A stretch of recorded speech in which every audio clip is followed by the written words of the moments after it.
इन पर पूरा एक्शन आज बनने वाला है। आइए बढ़ाते हैं एक्शन को आगे। एक्सपर्ट्स का दमदार पैनल है हमारे साथ। पिक ऑफ द डे का है वक्त।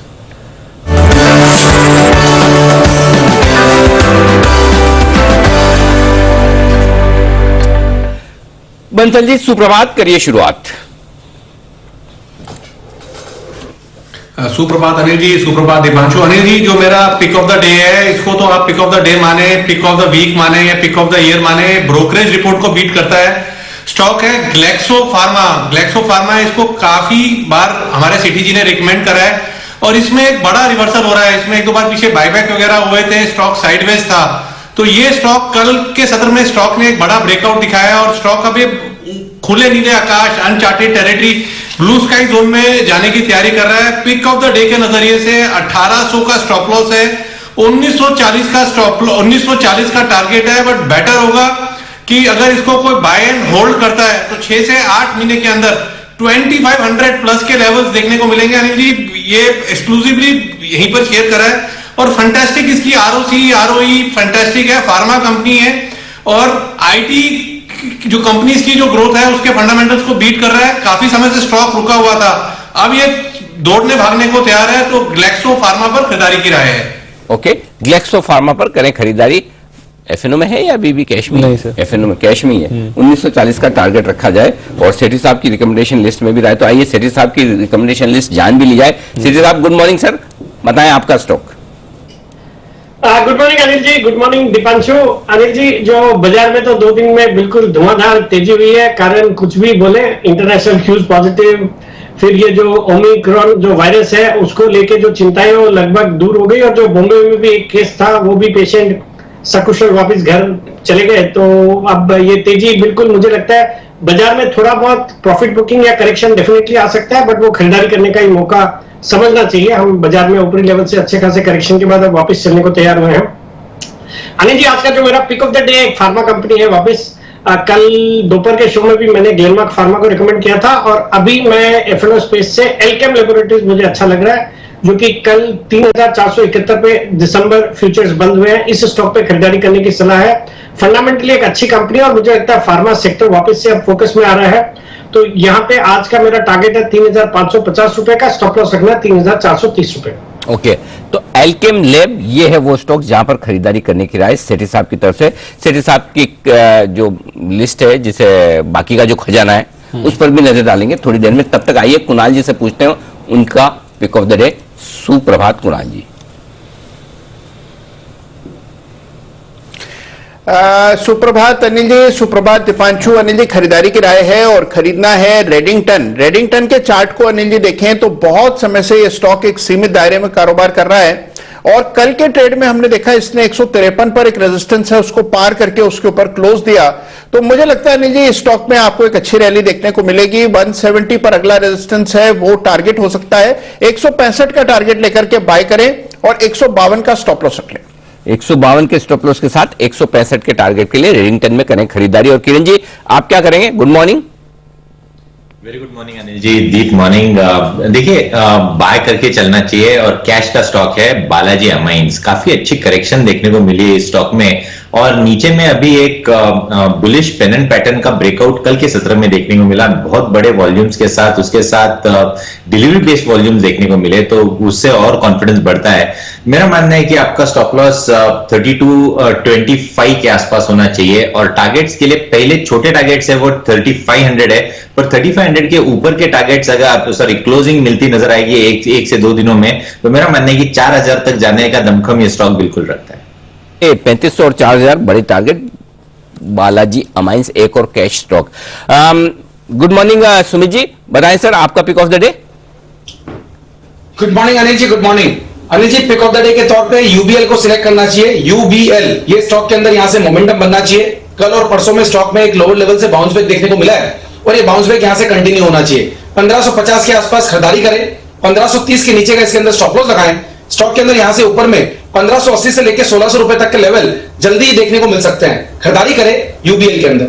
कि यूनाइटेड ब्रूअरीज यहां खरीदारी करने की राय सुमित जी की तरफ से। और पालिया साहब भी हमारे साथ हैं। सर गुड मॉर्निंग, बताएं आपका पसंदीदा शेयर आज के लिए।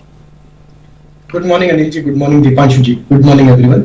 तो मेरा स्टॉक भी आज फार्मा स्पेस से ही रहेगा और उसमें मुझे अरविंदो फार्मा का सेटअप काफी अट्रैक्टिव लग रहा है। डेली सेटअप के हिसाब से देखें तो स्टॉक में एक ब्रेकआउट, हमें एक रेंज का ब्रेकआउट देखने को मिला और जिस तरीके से कल के सेशन में एक्शन देखने को मिली, हमें लगता है अरविंदो फार्मा यहाँ से एक अच्छा अपमूव बनाते हुए दिखेगा।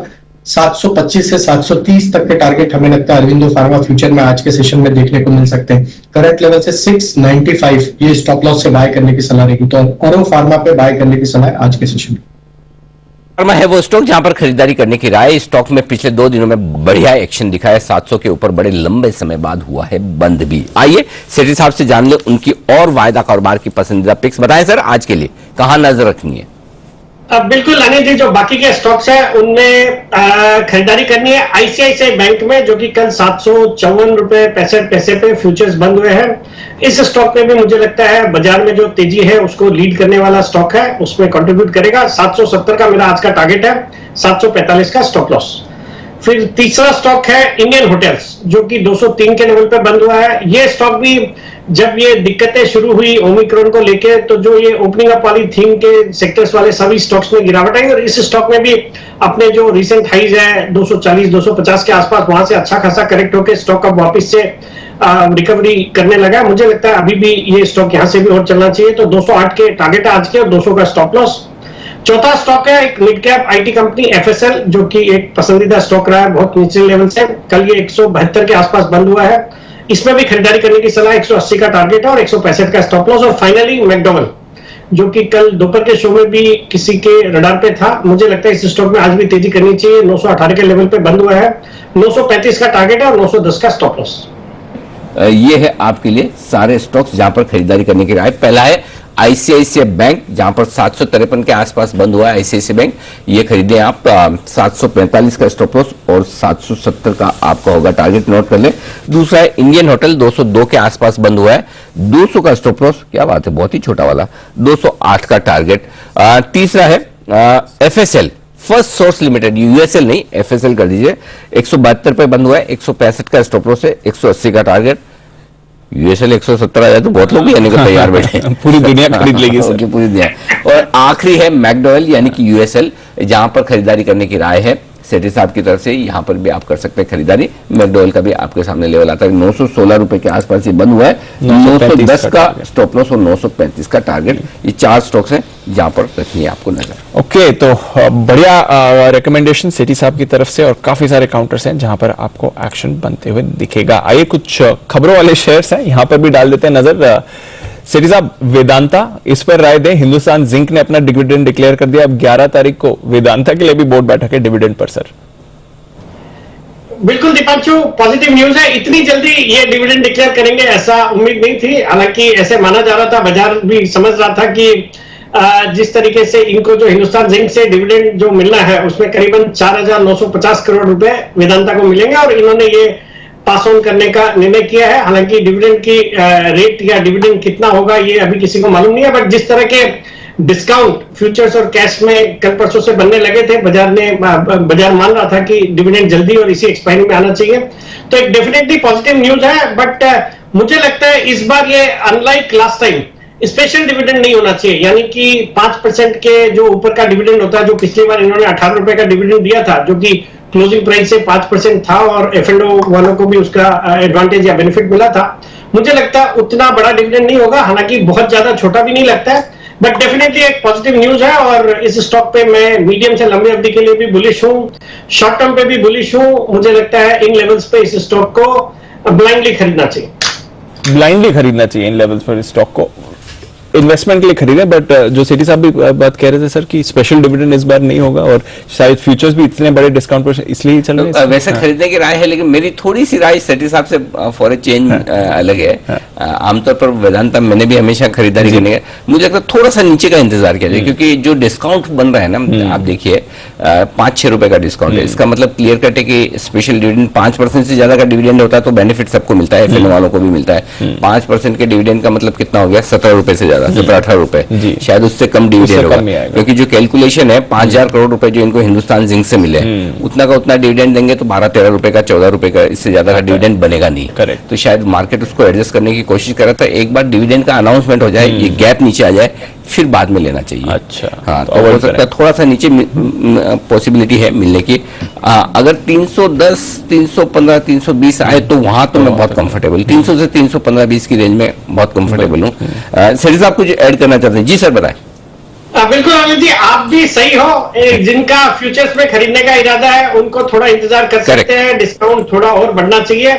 बट मेरा ये मानना है कि इसको चूंकि एक मीडियम से लंबी अवधि के लिए खरीदना है और डिविडेंड का भी एडवांटेज लेना है, तो कैश मार्केट में खरीदारी करें। जो निवेशक है, छोटे निवेशक है, वो अपनी क्वांटिटी के हिसाब से कैश मार्केट में खरीदारी करें इन लेवल्स पे भी। फिर उनको जो डिविडेंड का जो डिस्काउंट होना है वो फ्यूचर्स पे ही ज्यादातर देखने को मिलेगा। बट कैश के जो लेवल्स है वो मुझे लगता है इंटेक्ट ही रहेंगे, तो कैश के लेवल्स पे, इन लेवल्स पे भी खरीदारी करेंगे और फिर जो भी डिविडेंड आएगा उसका बेनिफिट भी उनको मिल जाएगा। परफेक्ट, बिल्कुल ठीक बात है। फ्यूचर्स में खरीदने के लिए इंतजार करना चाहिए। मैंने तो गलती कर दी, फिर आज ऑप्शंस के लिए मैंने रेकमेंड किया तो अच्छा उसको फिर कैंसिल करवा देते, क्योंकि वो एडजस्टमेंट होगा शायद। आज डिविडेंड का अनाउंस, फ्यूचर कैश में जिनको खरीदना उनके लिए ठीक है, क्योंकि उनके तो डिविडेंड आ जाएगा ना। फ्यूचर्स वालों को फायदा नहीं होगा, इसलिए फ्यूचर को ये बात सही है। आइए, वागले साहब भी हैं तैयार। सर गुड मॉर्निंग, बताएं pick of the day. Anil ji good morning, Deepanshu good morning. मेरा पिक ऑफ द डे है औरोबिंदो फार्मा। कैश के लेवल दे रहा हूं, 702 का बंद है, 693 का आपका स्टॉप लॉस होना चाहिए। मुझे लगता है 735, 738, 738 तक के लेवल्स हमको 1 से 2 दिनों में देखने को मिलने चाहिए। ओके, तो वागले साहब और साथ ही हमारे पालवे साहब दोनों की राय औरोबिंदो फार्मा में खरीदारी करने की आती हुई दिख रही है। यहां पर आपके लिए भी 735, 738 के टारगेट, 730 के टारगेट पालिया साहब ने दिए थे। वागले साहब के टारगेट थोड़े से ऊपर की तरफ आते हुए आपके लिए इस वक्त। ओके, तो यह है आपके लिए औरोबिंदो फार्मा। यहां पर कंसेंसस व्यू बन रहा है। कैनफिन होम्स, पालिया साहब जरा इस पर भी राय दें। यहां पर भी डिविडेंड के लिए बोर्ड बैठक होने वाली है 14 तारीख को। चार्ट्स क्या कहते हैं सर? तो दीपांशु जी देखिए, स्टॉक में करेक्शन जरूर देखने को मिला था। पिछले दिनों में स्टॉक का एक बेस बना है करीब 765 के आसपास। कल के सेशन में भी एक अच्छी बाइंग एक्शन स्टॉक में देखने को मिली है। हमें लगता है स्टॉक में हाई पे 598 एक इमीडिएट रेजिस्टेंस है, 600 के आसपास एक रेजिस्टेंस बना हुआ। जैसे ये 600 के लेवल को क्रॉस करेगा तो स्टॉक में एक अच्छा अपमूव जो कि इसको 630 की तरफ भी लेके जा सकता है। तो करंट लेवल पे करेक्शन के बाद स्टॉक एक अट्रैक्टिव लेवल पे अवेलेबल है, तो यहाँ से रिस्क रिवॉर्ड फेवरेबल है। 575 के आसपास का स्टॉप लॉस रखें। इमीडिएट टारगेट है 600 का, उसके ऊपर ये स्टॉक निकलता है तो 620, 630 तक के अपसाइड भी इसमें कंटिन्यू होते हुए दिख सकते हैं।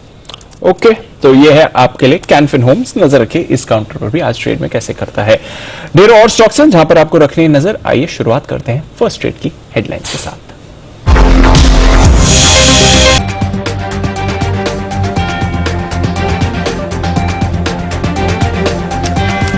एक और दमदार शुरुआत के लिए हो जाइए तैयार। सेंचुरी मारने के मूड में है एसजीएक्स निफ्टी और 17,600 के नजदीक खुलने की तैयारी। उसके बाद के एक्शन के लिए हम सब तैयार है पूरे पैनल के साथ। स्वागत है आप सबका फर्स्ट ट्रेड में। नमस्कार, मैं हूं अनिल सिंघवी और नमस्कार, मैं हूं दीपांशु भंडारी। नजर डालिए एसजीएक्स निफ्टी पर बढ़िया तेजी के साथ आपको डेज हाई के आसपास ट्रेड करते हुए दिख रहा है 17,570 के करीब। और डाउ फ्यूचर्स भी हल्की मजबूती दिखा रहे हैं। एशिया के बाजारों से भी आपके लिए अच्छे संकेत आ रहे हैं। तो ओवरऑल बाजार का मूड माहौल तो है बढ़िया। अब देखते हैं इस माहौल में बाजार कौन सी डायरेक्शन में जाता है आज वीकली एक्सपायरी के दिन। कई सारे स्टॉक्स हैं जहां पर हमारी नजर बनी हुई है। ट्रेड में रिएक्शन आते हुए दिखेगा। सुमित जी, रेलटेल के चार्ट पर जरा राय दें। छोटा ऑर्डर मिला है 211 करोड़ का इरकॉन की तरफ से। चार्ट्स क्या कहती हैं सर? छोटा मोटा मूव देखने को भी मिल सकता है स्टॉक के अंदर। कल थोड़ा सा लोअर लेवल से बाउंस बैक देखने को मिला है। स्टॉक एक बार ऊपर में 120 के ऊपर सस्टेन करेगा तो फिर स्टॉक के अंदर थोड़ा सा मोमेंटम बनेगा और 125 रुपए तक का मूव ऊपर में फिर स्टॉक में देखने को मिल सकता है। एक्जिस्टिंग पोजीशन होल्ड कर सकते हैं और फ्रेश बाइंग कोई भी डिप आता है तो करे। 120 के ऊपर 125 तक का मूव शॉर्ट टर्म में रेलटेल में देखने को मिल सकता है। तो ये है आपके लिए रेलटेल जहां पर आपको बढ़िया मूव दिख सकता है। ग्लैंड फार्मा, बंसल जी इसकी चार्ट पर जरा राय दें। यूएस एफडीए से कैंग्रेलोर इंजेक्शन के लिए टेंटेटिव मंजूरी मिली है। अब कैंग्रेलोर है या कैंग्रेलोर है ये देखना पड़ेगा, बट 180 दिनों की जो एक्सक्लूसिविटी होती है ये भी इन्हें मिली है। ग्लैंड फार्मा चार्ट्स पर कोई राय सर? देखिए दीपांशु, बढ़िया टेक्निकल स्ट्रक्चर है। नीचे में एक अच्छा सपोर्ट है, 3445 का अच्छा सपोर्ट है। तो यहां पर खरीदारी की राय है। 3450 का एक स्टॉप लॉस लगाना चाहिए और नजर रखनी चाहिए 3550 के लेवल्स के ऊपर निकलता है तो एक पॉजिटिव क्रॉसओवर देखने को मिलेगा। तो यहाँ पर भी खरीदें और ऊपर में लेवल क्रॉस हो तो भी खरीदें। और दीपांशु, अगर आप सोचो कि कंफ्यूजन हो रहा है कि क्या नाम है, तो आपने जो नाम बोला है उसको मैं तो रिपीट भी नहीं कर पाऊंगा।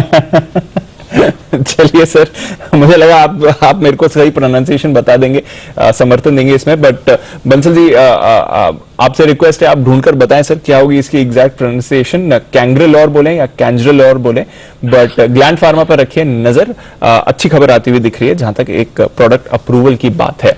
अच्छा सेठी साहब, एशियन पेंट्स पर आपकी एक राय लेनी थी, अपनी रिकॉर्ड ऊंचाई से थोड़ा फिसला है, 2 बार इन्होंने रिसेंटली दाम भी बढ़ाए हैं। जरा एक बार ये जो इन गवर्न की रिपोर्ट आई थी प्रमोटर और रिलेटेड पार्टी ट्रांजैक्शंस को लेकर, कंपनी ने कल फिर से सफाई करी है। वो कह रहे हैं कि 7% ट्रांजैक्शन की टोटल वैल्यू नहीं है, सिर्फ 0.2% है। उन्होंने गलत डिटेल्स दी हैं। कैसे समझे सर एशियन पेंट्स को? नहीं, देखिए मुझे लगता है प्रोमोटर्स ने जो बातें करी है उसको विश्वास करना चाहिए, और अगर ये इतनी छोटी डील है तो फिर कोई इतनी बड़ी चिंता की विषय नहीं है। बट आमतौर पे इस तरह के जब रिलेटेड पार्टी ट्रांजैक्शंस कोई कंपनी करती है तो उसको कॉर्पोरेट गवर्नेंस को लेकर चिंताएं जरूर होती है बाजार को। बट मुझे लगता है इस खबर से ये जो क्लैरिफिकेशन दिया प्रोमोटर्स, बाजार उसको पॉजिटिवली देना चाहिए। और बाकी एक सॉलिड क्वालिटी की कंपनी है जिसने लॉन्ग टर्म में बहुत अच्छा वेल्थ क्रिएट किया है इन्वेस्टर्स के लिए। और अभी यहां से भी जिस तरह से हम रियल एस्टेट सेक्टर में, हाउसिंग में डिमांड देख रहे हैं, ये पेंट कंपनीज बहुत अच्छा करेंगी। और क्रूड में भी अपने ऊपरी लेवल से तो अच्छी खासी गिरावट आई है, तो मुझे लगता है उसका भी अब फायदा होना चाहिए। तो all in all a good quality stock. और अगर इन सब खबरों के बीच कोई करेक्शन आता है तो वो खरीदारी करने का मौका होगा मीडियम से लंबी अवधि के लिए। खरीदारी का मौका है मीडियम से लंबी अवधि के लिए। एशियन पेंट्स, इस पर भी आपको रखनी है नजर रखनी है बाजार के एक्शन पर। और बस प्री ओपन की है तैयारी, उसके बाद देखेंगे किस तरफ रेट्स जाकर सेटल होते हैं। और फिर अनिल जी से भी जानेंगे और उनकी opening strategy. But global Q support में ये एक अच्छी बात है, एसजीएक्स निफ्टी भी तेजी दिखा रहा है, पर जैसा अनिल जी कह रहे थे आज एक वीकली एक्सपायरी है। दूसरा, 2 दिनों से आपने जबरदस्त रिबाउंड बाजार में आते हुए देखा है, रेंज के ऊपरी एंड की तरफ भी आप आ रहे हैं, तो ऊपरी स्तरों पर मुनाफा वसूली भी करना जरूरी है। थोड़ा वहां से भी प्रेशर आ सकता है। स्टॉक स्पेसिफिक एक्शन भी भरपूर होने वाला है आज के ट्रेडिंग सेशन में, तो देखते हैं कैसे व्यू बनता है। बट फिलहाल जो पहली टिक है 500 पॉइंट नीचे निफ्टी आपको दिख रहा है, ऑफकोर्स ये भी सही नहीं है। एक बार इन सारे रेट्स को होने देते हैं सेटल। सेंसेक्स भी 1.5% की गिरावट आपको दिखा रहा है, करीब 900 पॉइंट्स नीचे। एक बार इन रेट्स को होने देते हैं सेटल, और फिर देखेंगे किस तरफ आपको आज की चाल बाजार के लिए चुननी है। पर आइए तब तक कमोडिटी बाजार में किस तरह का एक्शन है यहां पर भी डाल देते हैं एक बार नजर। कच्चे तेल में हम देख रहे हैं लगातार तेजी बनी हुई है, 4900 से अब 5500 के पार कच्चा तेल जाते हुए दिख रहा है। आज 1% ऊपर कच्चा तेल खुलते हुए दिखा है। इंटरनेशनल मार्केट्स में भी 73 के पार नाइमेक्स के दाम है, ब्रेंट भी अब 76 के पार आपको जाते हुए दिख रहा है। तो भारतीय बाजारों में भी उसका इंपैक्ट दिख रहा है। 5500 के पार कच्चा तेल 1% की तेजी के साथ। नेचुरल गैस 1/4% नीचे, हल्की सी कमजोरी है। गोल्ड एकदम सपाट, कोई बदलाव नहीं हो रहा है इसमें, बिल्कुल फ्लैट 48,000 के लेवल पर। सिल्वर पर अगर आप देखें तो यहां पर भी कोई बदलाव नहीं है, सिर्फ 30 रुपए की गिरावट। बेस मेटल्स में आज हल्की सी सुस्ती आ रही है, कोई ऐसी भारी गिरावट नहीं है, बट मामूली सी गिरावट के साथ बेस मेटल्स भी आपको ट्रेड करते हुए दिख रहे हैं। पर आइए ट्रेडर्स डायरी, क्या किया है रेकमेंड वरुण ने और क्या किया रेकमेंड मैंने, ये इस देख लेते हैं एक बार उसका रिकैप।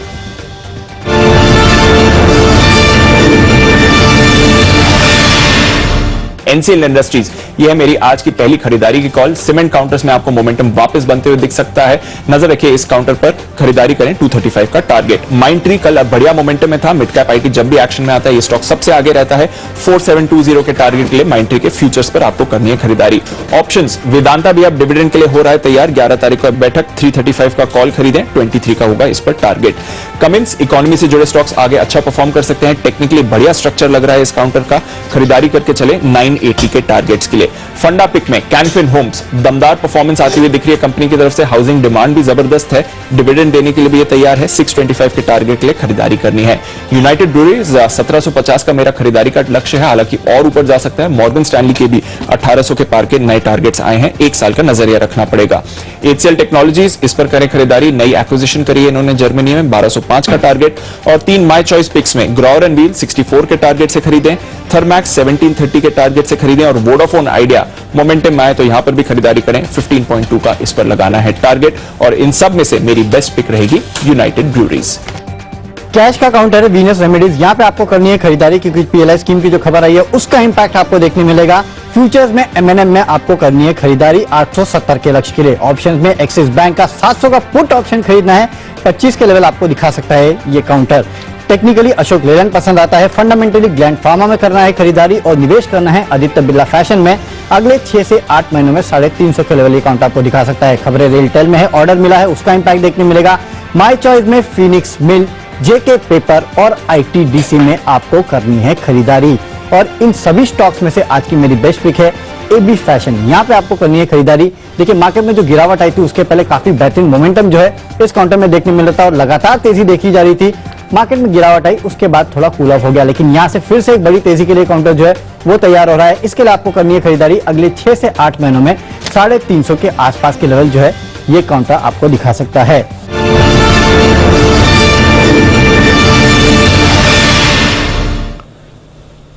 ओके, तो ये है आपके लिए ट्रेडर्स डायरी की कुछ रिकमेंडेशंस जहां पर आज आपको रखनी है नजर। बाजार भी एक्शन के लिए हो रहे हैं तैयार, रेट्स भी सेटल होने की तैयारी में और फिर अनिल जी से जानेंगे कि ओपनिंग पर आपको किस तरह की बनानी है आज के लिए रणनीति। पर काफी सारे और स्टॉक्स हैं जहां पर एक बार हमारे एक्सपर्ट्स की राय ले लेते हैं जिस तरह से मोमेंटम यहां पर बन रहा है। आदित्य बिरला फैशंस, इस पर रखिए नजर। आज सीएलएसए की बढ़िया रिपोर्ट आई है, 325 का टारगेट सीएलएसए ने यहां पर दिया है। किरण जी कोई राय एबी फैशन के चार्ट पर? सर दीप, एबी फैशन जिस तरीके से कल एक बाउंस बैक देखने को मिला, मुझे लगता है कि इधर से और बढ़त देखने को मिल जानी चाहिए। देखिए एक अच्छा बेस 260 के आसपास बन चुका है, एक हायर बॉटम बन चुका है और मेरा मानना है कि 280 एक पहला छोटा सा बैरियर रहेगा जहां पे एक बार रिव्यू लेना चाहिए। पर जो मोमेंटम है वो मुझे लगता है कि आपको 290 295 तक ले जा सकता है। 280 एक छोटा सा बैरियर है जहां पे आपको एक बार रिव्यू लेना चाहिए। तो 288 एक बैरियर है जहां पर आपको रिव्यू लेना है आदित्य बिरला फैशंस का। वागले साहब, डॉक्टर रेड्डीज, इस पर अभी भी एक थोड़ी देर पहले खबर भी आई थी कि करार भी किया है कंपनी ने, वैसे भी फार्मा मोमेंटम में आ रहा है। मुझे याद है कुछ समय पहले आपके भी रेडार पर था डॉक्टर रेड्डीज, कोई राय सर इस चार्ट पे? दीपांशु, डॉक्टर रेड्डीज में एक स्ट्रॉन्ग सपोर्ट है जो हमको चार्ट पे दिख रहा है, लगभग 4450 के लेवल पे जो परसों हुआ। कल एक हल्का सा बाउंस बैक हुआ, मुझे लगता है इसका बॉटम बन गया है। तो ये डिलीवरी मतलब लेने के लिए ये सही लेवल है। पोजिशनल व्यू लेना है तो मेरा 4800 का टारगेट है, अभी 4570 है, यहाँ पर ले ले 4500 के नीचे आता है, आसपास आता है और ऐड करें। आपका स्टॉप लॉस 4430 का होना चाहिए, ऑन द अपसाइड 4800 4900 1 से 2 हफ्तों में जाना चाहिए। ओके, तो ये है आपके लिए डॉक्टर रेड्डीज पर राय वागले साहब की तरफ से। कुणाल जी, अशोक लेलैंड पर कोई व्यू सर? यहां पर भी एक अच्छी रिपोर्ट आई है सीएलएसए की तरफ से और उन्होंने टारगेट बढ़ाकर 153 कर दिया 145 से। 2-3 दिनों से मोमेंटम में भी है, क्या करें अशोक लेलैंड में सर? देखिए दीपांशु, अच्छा करेक्ट हो चुका है अशोक लेलैंड निचले स्तरों पर, यानी कि मौजूदा स्तरों के आसपास ही बड़ा सपोर्ट है और एक बहुत छोटा सा बुलिश सॉसर पैटर्न भी चार्ट पर निर्माणाधीन है। तो मुझे लगता है कि यहां पर बड़ी आसानी से आपको 150 के लेवल्स देखने को मिलेंगे। तो मैं पूरी तरह हमराय हूं, मुझे लगता है जिनके पास पोजीशन है होल्ड करें, नई खरीदारी भी यहां कर सकते हैं। 145 150 के टारगेट होने चाहिए। 145 150 के टारगेट्स के लिए अशोक लेलैंड पर आपको रखनी है नजर। आज ट्रेड में ये भी फोकस में आते दिखेगा। सेठी साहब, कोई बैंक जो आपके रेडार पर हो? आज क्रेडिट स्विस की राय आई है, लगभग सभी बैंक्स पर उनके बड़े टारगेट्स हैं। एसबीआई ले लीजिए, HDFC bank, Kotak, ICICI, IndusInd, axis, यहां पर उनके बड़े टारगेट्स हैं। जेफरीज ने भी सेपरेटली एसबीआई पर अपग्रेड किया है होल्ड से बाय और टारगेट 600 का। आपकी राय सर? बिल्कुल दीपांशु, इस सेक्टर पे मैं बुलिश हूं। आज की मेरी जो सेकंड कन्विक्शन वाली पिक थी वो आईसीआईसीआई बैंक है और उस पर तो मैं बुलिश हूं। उसके अलावा भी पब्लिक सेक्टर बैंकिंग स्पेस से स्टेट बैंक ऑफ इंडिया बहुत ही अच्छा लग रहा है। इसको मैंने अभी थोड़े दिन पहले 400 जब 70 के आसपास के लेवल्स आए थे 2-3 दिन पहले, तब भी रिकमेंड किया था। तो आईसीआईसीआई बैंक भी बहुत अच्छा लग रहा है, sorry state bank of India with in the public sector banking space. और इवन पीएनबी भी करंट लेवल्स पे मुझे लगता है खरीदारी करनी चाहिए, मौके ढूंढने चाहिए। Bank of Baroda, Canara bank, ये चारों पब्लिक सेक्टर बैंकिंग स्पेस से स्टॉक्स पसंद है। बाकी प्राइवेट स्पेस में मैंने आईसीआईसीआई बैंक को रिकमेंड किया है। इंडसइंड बैंक मैंने पिछले वीक ही रिकमेंड किया था निचले लेवल्स पे 910 के आसपास, जब ये आरबीआई ने जो नए गाइडलाइंस के अंतर्गत प्रोमोटर्स को अपनी हिस्सेदारी 26% करने की, तो वो भी एक बड़ा ट्रिगर रहेगा इंडसइंड बैंक के लिए, कोटक बैंक के लिए। तो ऑल इन ऑल पूरा सेक्टर ही अच्छा लग रहा है और इस सेक्टर पे बुलिश हूं। तो ओवरऑल सेक्टर अच्छा लग रहा है और सेक्टर पर बुलिश व्यू भी है सिटी साहब का, तो नजर रखिए। बैंक्स आज आपको एक बार मोमेंटम में आते हुए दिखेंगे। कुछ काउंटर्स जहां पर आपने मोमेंटम देखा है, पालिया साहब कल मारुति में बड़ा रिबाउंड था और लंबी अंडर परफॉर्मेंस के बाद रिबाउंड आया, ये मोमेंटम कंटिन्यू रह सकता है सर मारुति में? तो दीपांशु जी, कल की एग्जैक्ट क्लोजिंग जो हुई है वो 20 डे 50 डे मूविंग एवरेज के एग्जैक्ट लेवल के आसपास बंद हुई है। तो अब यहाँ पे जब रिवर्सल बना है वो तो दिखाता है कि यहाँ से अपसाइड का मोमेंटम यहाँ से कंटिन्यू होते हुए दिख सकता है। आज के सेशन में अगर ये स्टॉक 7500 के लेवल को क्रॉस करता है तो हमें लगता है ये मोमेंटम और एक्सटेंड होते हुए दिख सकता है। 75, 80, 76, 20 तक की अपसाइड हमें लगता है ये स्टॉक में आते हुए दिख सकती। जिनके पास भी पोजीशन अगर ली हुई है तो होल्ड रखें। स्टॉप लॉस अब यहाँ पे जो रखना होगा कैश के हिसाब से वो होगा 7420 का। इसके ऊपर अगर आज ट्रेड करता रहा तो हमें लगता है 7500 के लेवल को भी आज ये क्रॉस कर सकते हैं। तो ये है आपके लिए मारुति जहां पर रखनी है नजर रखिए बाजार के एक्शन पर। और अच्छी शुरुआत के संकेत जो हमें सुबह आ ही रहे थे ग्लोबल क्यूज से, निफ्टी पर थोड़े ज्यादा बेहतर संकेत दिख रहे हैं। बैंक निफ्टी भी हल्की बढ़त के साथ हो रहा है, but half century sir almost दोनों लगा रहे हैं। निफ्टी 50 पॉइंट ऊपर 17,525 के लेवल पर और निफ्टी बैंक भी ऑलमोस्ट 50 पॉइंट ऊपर 37,330 के लेवल पर। तो अपने गैप से नहीं खुल रहे थे, दिखा रहे थे 17,585 और तो वैसा नहीं है, उतने गैप से खुल रहे थे तो मैं कहता 17,600 के आसपास है तो प्रॉफिट बुक करें। लेकिन अब क्योंकि कम गैप से खुल रहे हैं थोड़ा इंतजार करेंगे दीप, और वो इसलिए 17,475 17,525 ये बेस्ट जोन है आज के लिए।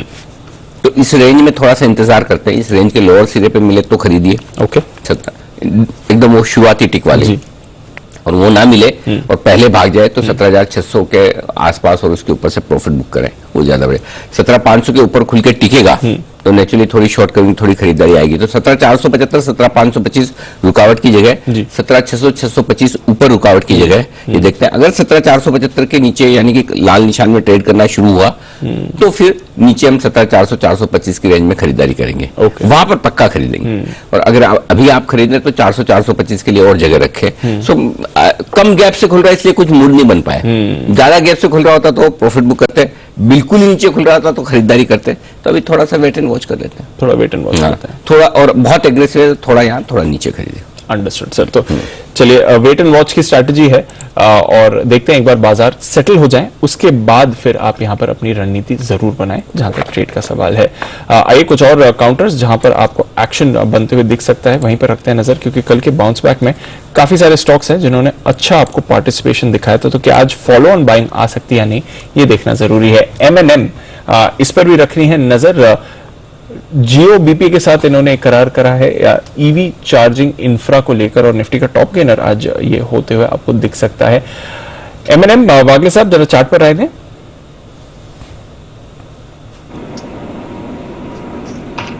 दीपांशु एक बेस बन रहा है लगभग 830 के आसपास, लेकिन ये आउट परफॉर्मर डेफिनेटली नहीं है, अंडर परफॉर्मर है। ये मार्केट के साथ जाना चाहिए। 855 वगैरह के तक एक 10-12 रुपए की मूव मुझे दिखाई देती है। 860 क्रॉस करने में थोड़ा सा मुश्किल हो, उसके पार निकलने के बाद एक मोमेंटम आएगा जो 900 तक के स्टॉक को ले जा सकता है, बट फिलहाल मुझे वो दिख नहीं रहा है। तो 900 तक जाने की संभावना जरूर है, बट देखते हैं किस तरह का मोमेंटम ये काउंटर आपको पकड़ते हुए दिख सकता है।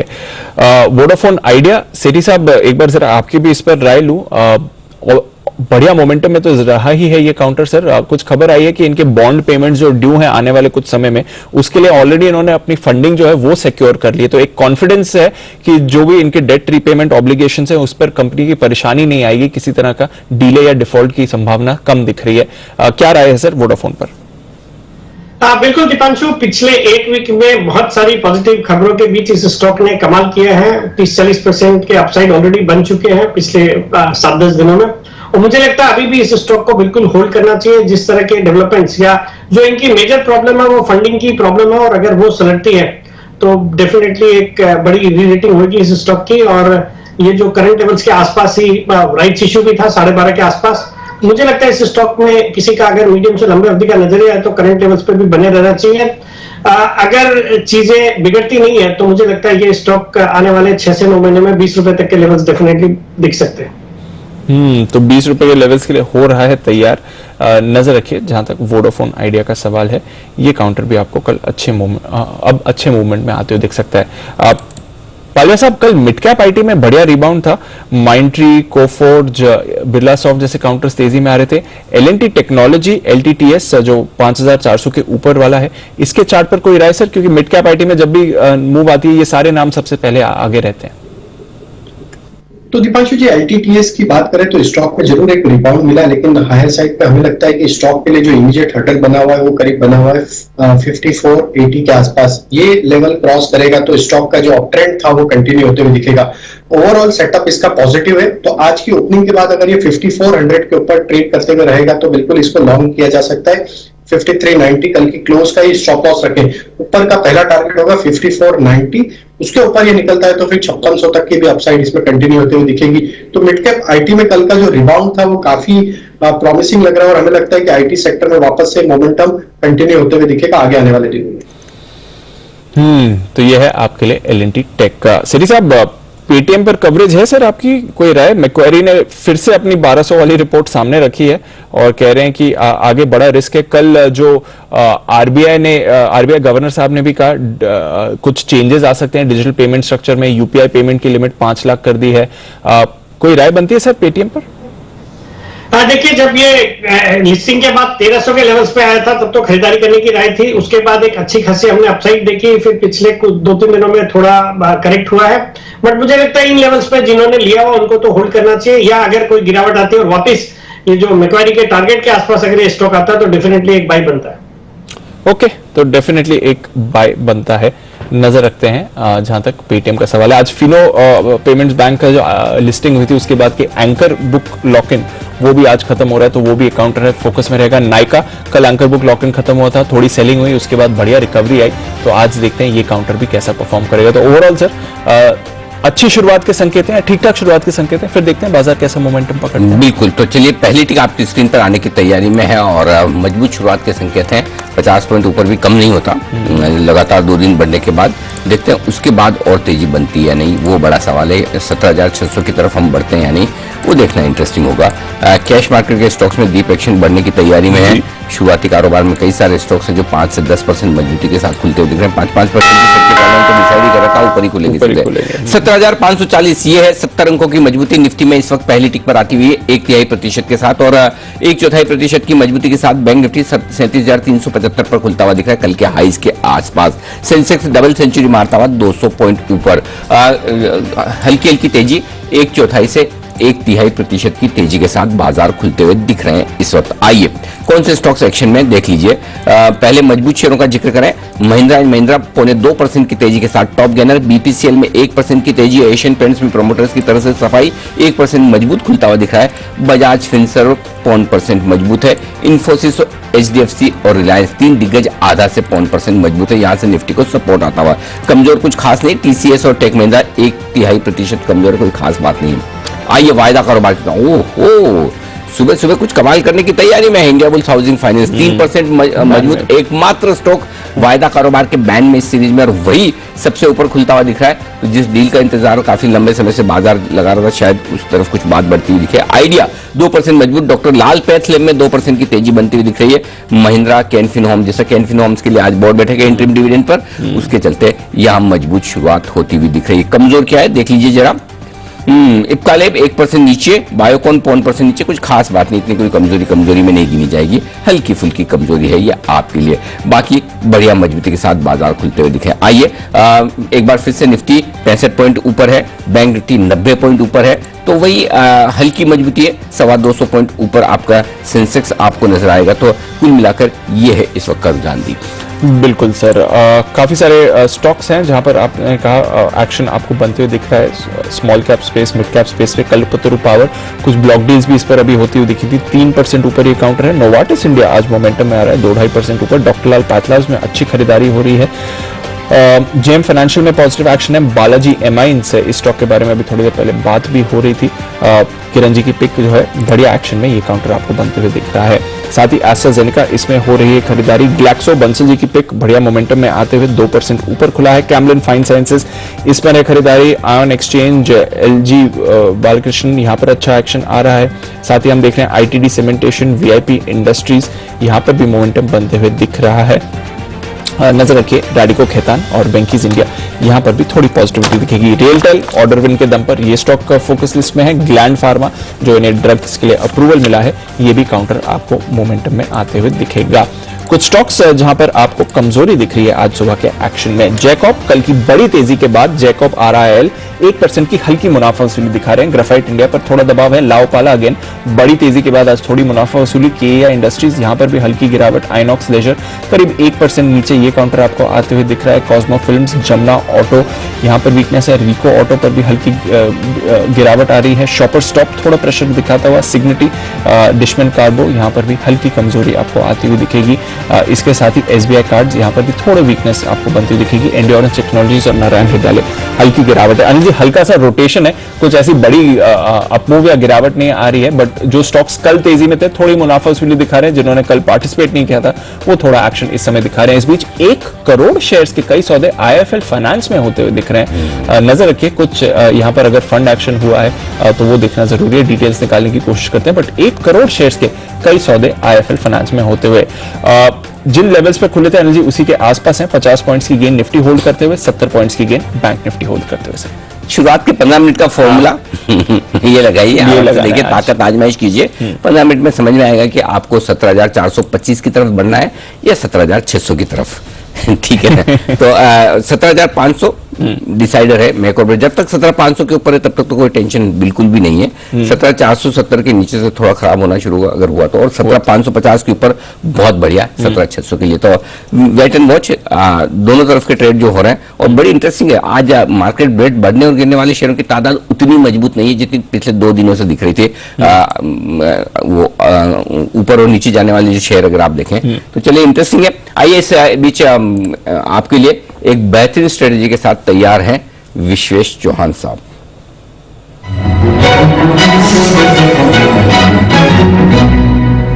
बताएं विश्वेश जी। जैसा लग रहा है अनिल जी कि मार्केट शायद ब्रीदर ले। 17,500 निफ्टी एक हर्डल हो सकता है OI के लिहाज से, लेकिन स्टॉक स्पेसिफिक मार्केट अच्छा है। तो पहला स्टॉक है वो खरीदारी की राय है। स्टॉक का नाम है इंडिगो।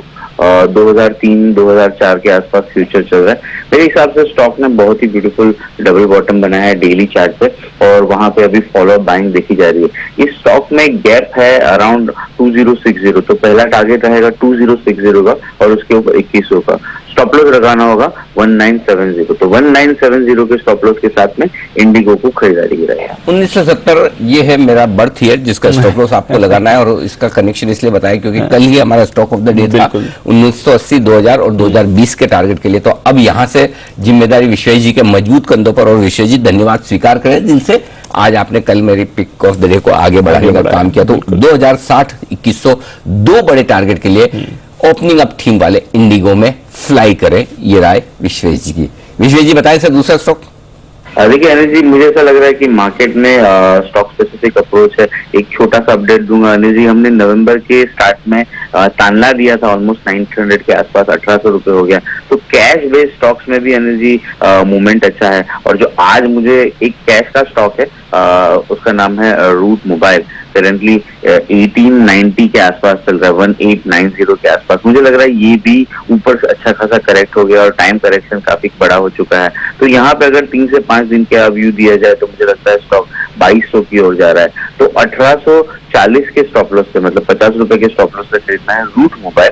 पहला टारगेट होगा 2000 का और दूसरा टारगेट होगा 2200 का। कैश का स्टॉक है जी, लेकिन मुझे लगता है स्ट्रक्चर अच्छा है यहाँ पे। बिल्कुल, तो स्टॉक स्पेसिफिक अप्रोच बनाना जरूरी है। इंटरग्लोब फ्यूचर्स में खरीदें, रूट मोबाइल कैश में। ये हैं 2 पिक्स आपके लिए विश्वेश जी की तरफ से। शुक्रिया विश्वेश जी हमारे साथ जुड़ने के लिए और अपनी पिक्स शेयर करने के लिए। और Anil ji, stock specific action की बात करें तो इंटरग्लोब आपकी पिक अच्छा परफॉर्म कर ही रही है, पर एक और स्टॉक जिसके बारे में कल हम बात कर रहे थे, नाइका, जो पहले 15 मिनट में एंकर सेलिंग का प्रेशर कम होते हुए दिखा, उसके बाद मोमेंटम में कल भी आया और आप कह भी रहे थे कि अगर एंकर सेलिंग का प्रेशर आए तो एक खरीदारी का मौका बन सकता है। देखिए सर, आज वापस 2200 के ऊपर।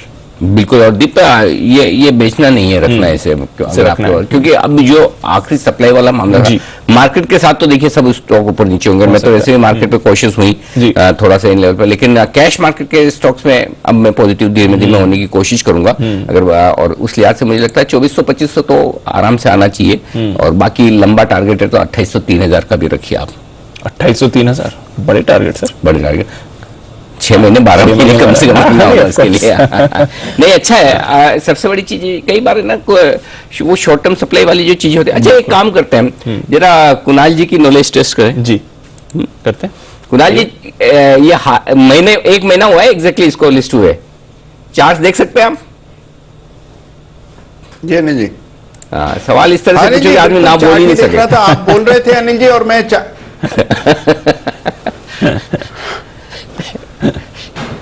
अनिल जी चार्ट ही निहार रहा था। बहुत ही सीमित चार्ट है, लेकिन अनिल जी है चार्ट बहुत दमदार।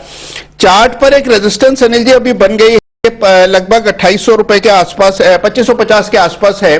2550 जो है ये बहुत शॉर्ट टर्म एक लेवल है।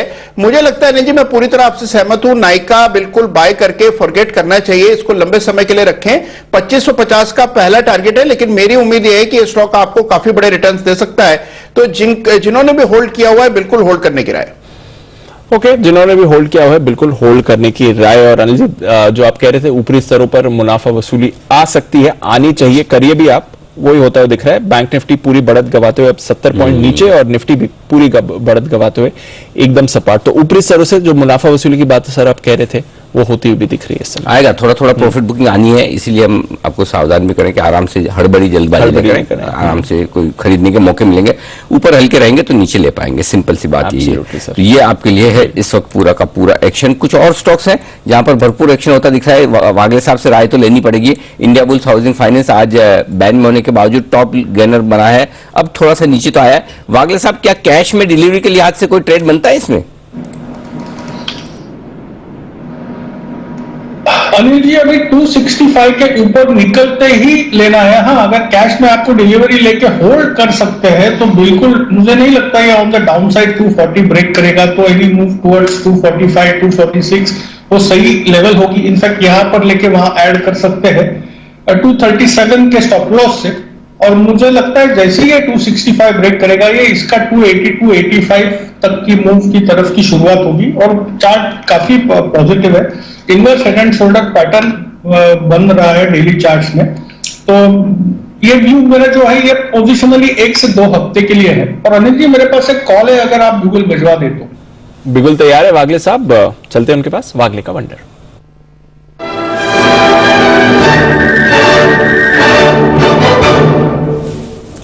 बताएं वागले साहब।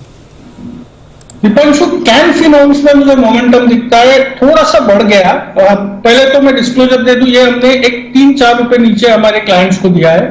यहाँ 614, 615 से लेकर 610 आपको बाय करना होगा, ये बाइंग रेंज होगी। 603 का स्टॉप लॉस होगा। मेरा मानना है 636 का पहला टारगेट, 645 का दूसरा टारगेट। ओके, तो 636, 645 के टारगेट्स के लिए कैनफिन होम्स में करें खरीदारी। और वागले साहब, इस पर आप मेरा भी शुक्रिया एक्सेप्ट करें, क्योंकि आज सुबह मैं भी इसका मैं बात कर रहा था ट्रेडर्स डायरी में। टॉप गेनर है, टॉप गेनर है, लग गया टारगेट। दीप, रोज करवा दे आप। 1-2 दिन और वैसे करना पड़ेगा मुझे, बट कल और आशीष देंगे, कल भी आशीष नहीं है तो करेंगे। बट हाँ, कैनफिन होम्स वायदा कारोबार का टॉप गेनर, इस पर आपको बढ़िया मोमेंटम आते हुए दिख रहा है, 4% ऊपर इस समय। इतना तो मैंने भी एक्सपेक्ट नहीं किया था सुबह जब स्टॉक पर देख रहे थे। जी वागले साहब, बताएं सर। दीपांशु, मेरा आपसे एक सवाल है, आप कल के दिन में कौन सा स्टॉक कवर करेंगे, अभी बताएंगे? नहीं, ये ऐसे सवाल मेरे पास बहुत बार आए हैं पहले, जब मैं भी ऐसी तरह का मॉर्निंग वाला 7:30 से 8 का शो करता था मेरे पिछले जॉब में, तो उसका जवाब मैं क्या देता था वो बताऊं, आपके बहुत काम आएगा। बताए सर, आप बताओ कौन सा। वही कर लेंगे, वही कर लेंगे। वागले साहब बताएंगे तो अच्छा ही होगा। एक्चुअली वागले साहब की एक्सपर्टाइज का फायदा, वागले साहब आप बताएं, वो डाल देंगे कल ट्रेडर्स लाइन में। आप आराम से, आपके पास कल सुबह 6 बजे तक का समय, फोन करता हूं। बड़ी बढ़िया मूव आ रही है कैनफिन होम्स में, नजर रखिए इस पर। कुछ और काउंटर्स जहां पर आपको अच्छी मूव आ रही है, बीपीसीएल यहां पर भी थोड़ा मोमेंटम पकड़ा और अब 400 के लेवल्स बीपीसीएल पर आपको आते हुए दिख रहे हैं। सुमित जी, बीपीसीएल मोमेंटम में लंबे समय बाद 400 के लेवल पर आते हुए जरा इसके चार्ट पर राय दें सर। दीपांशु, 400 के ऊपर आज क्लोजिंग मिलती है तो 10 से 15 रुपए का मूव बीपीसीएल में फिर ऊपर की तरफ देखने को मिल सकता है। 389 390 नीचे में सपोर्ट बनेगा बीपीसीएल का। तो मार्केट्स में अगर एक तेजी मेंटेन रही तो बीपीसीएल यहां से एक आउट परफॉर्म कर सकता है, जिसमें 10 से 15 रुपए का मूव तो इमीडिएटली शॉर्ट टर्म में ट्रेडिंग के लिहाज से देखने को मिलेगा। तो पोजीशन छोड़ करके चल सकते हैं। यह है आपके लिए बीपीसीएल जिस पर करनी है खरीदारी। आइए चलते हैं पालविया साहब के पास, बिगल उनके लिए बीटीएसटीटी।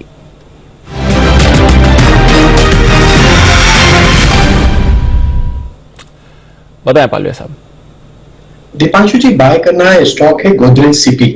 और ये स्टॉक में जिस तरीके से कंटिन्यूटी बनी है, मोमेंटम अगर हम देखें तो कल के सेशन में था और आज भी इस पे फॉलोअप बाइंग एक्शन बनते हुए दिख रही। तो पिछले 3 दिनों से स्टॉक एक अप ट्रेंड में बना हुआ है। गोदरेज सीपी फ्यूचर यहाँ पे बाय करना है, जो कि अभी ट्रेड कर रहा है 926 के आसपास।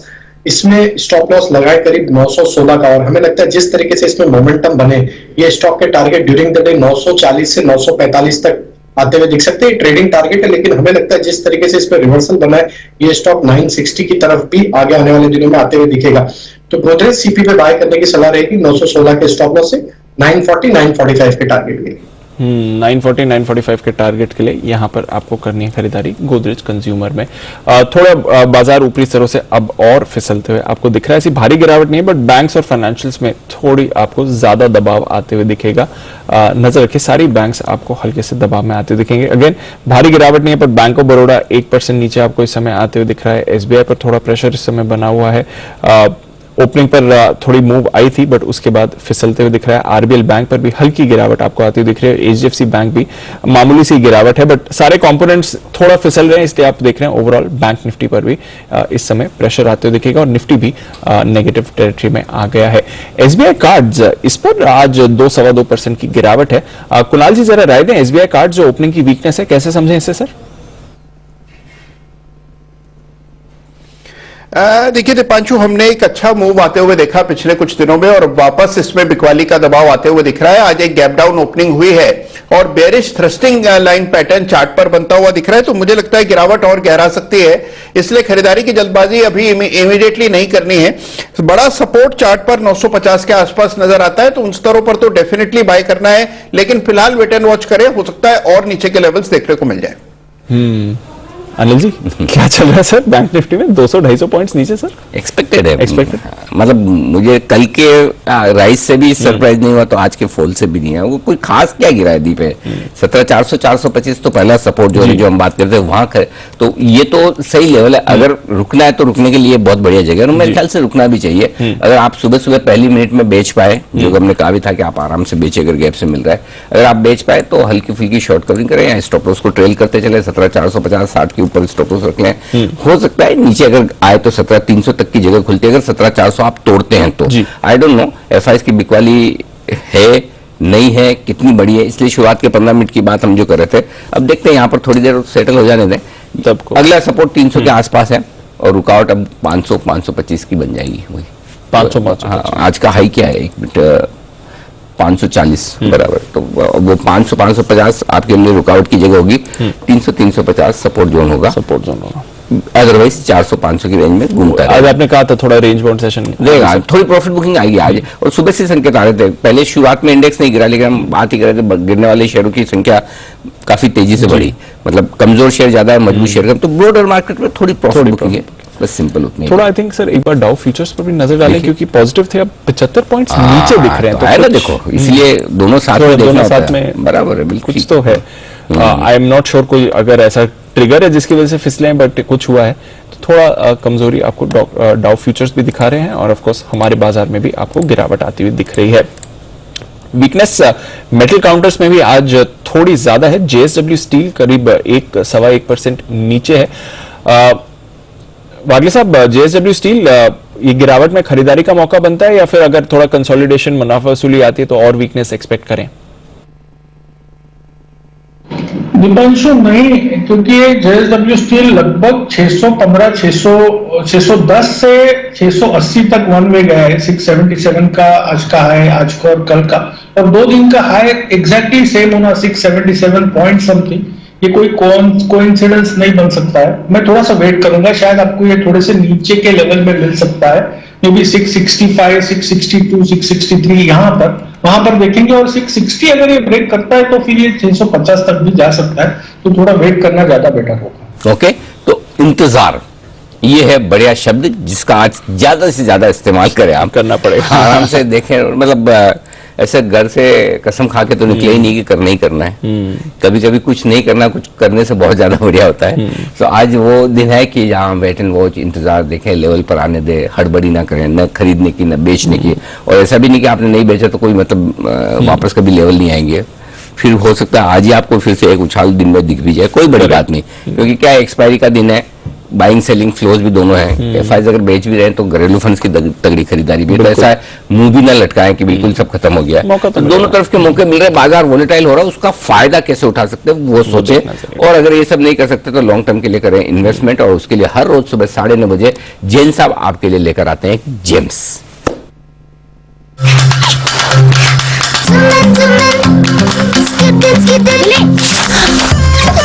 ईबिक्स कैश हर खुशी के लिए काफी है।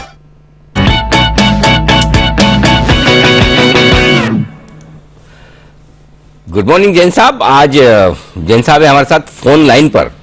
जैन साहब कहीं मतलब कुछ रणथंभौर के आसपास तो नहीं आप? वेरी गुड मॉर्निंग अनिल जी। है मतलब कुछ फंक्शन में बैठा हुआ हूँ और मैं कोटा हूँ आज, ससुराल। अच्छा, अपनी ना? हाँ, अपनी ससुराल। वो तो आप जानते ही है।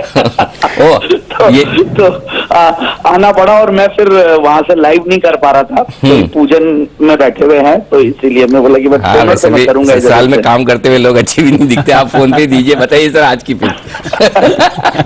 नहीं, दोपहर वाला शो लाइव करूंगा अनिल जी, दोपहर में भी हुई जी बताइए साहब। Yes, the stock is resonant specialities limited.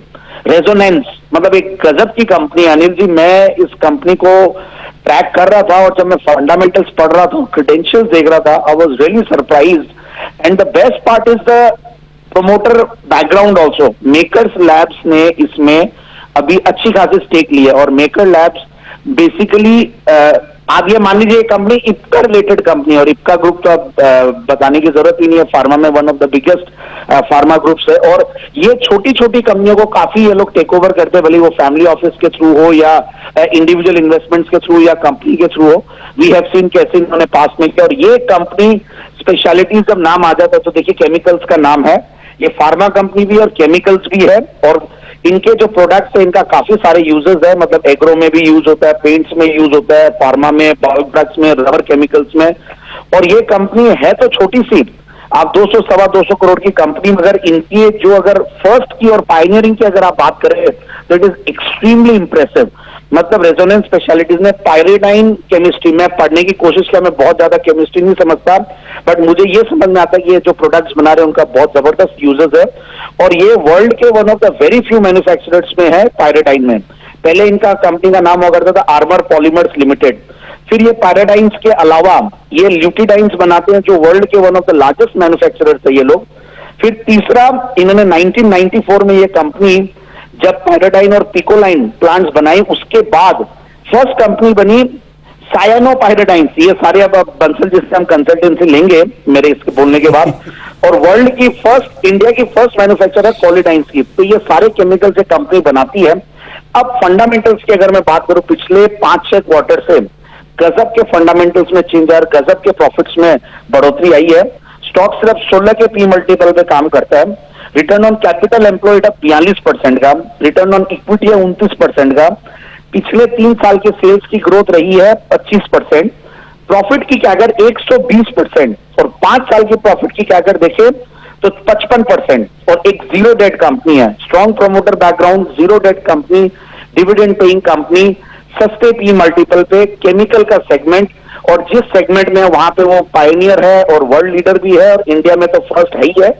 तो और क्वार्टर्स के अगर मैं रिजल्ट्स की बात करूं तो पिछले 3 क्वार्टर में सितंबर 2020 में 4 करोड़ पहली बार कमाई, पहले ये 1-1.5 करोड़ रुपया कमाती थी और अब कंटिन्यूअसली करते करते अब ये 13 करोड़ 14 करोड़ के पैट पे ये कंपनी बैठी है टीटीएम बेसिस पे। फिर मैं शेयर होल्डिंग पैटर्न देख रहा था तो देखिए प्रोमोटर्स तो 65% होल्ड करते ही हैं, एफआईआई भी धीरे धीरे बढ़ा रहे हैं, मतलब बहुत छोटा सा, हालांकि कोई बात करने लायक नहीं है वो फिगर। और मैं पब्लिक शेयर होल्डिंग देख रहा था जो 1% से ऊपर है, तो वहां पे भी कुछ इंप्रेसिव नेम्स इन्वेस्टेड रहे हैं कंपनी में। सो आई फील की स्टॉक को आराम से ले। मैंने बहुत छोटा टारगेट में दे रहा हूं 230 का, बट ये चूंकि आज अब नाम उजागर हुआ है, अब लोगों को पता चला है, क्योंकि कई बार कई सारे अच्छे नाम नहीं आते हैं सामने और उनमें बहुत ज्यादा लिक्विडिटी नहीं रहती है, बट ये फंडामेंटल्स और ये क्रेडेंशियल्स वाली कंपनी बहुत सस्ते वैल्यूएशन पे मिल रही है। So I am very bullish on the stock और मुझे लगता है 250 के टारगेट बहुत आराम से अचीव करेगा और 230 का पहला टारगेट। 230 तो 220 पे तो सर्किट लग गया जैन साहब, थोड़ा बड़ा वाला दो टारगेट, 230 से काम नहीं चलेगा। अच्छा, सर्किट भी लग गया। ओके, अरे वो तो पहले ही मिनट में आपके बोलते ही तुरंत ही।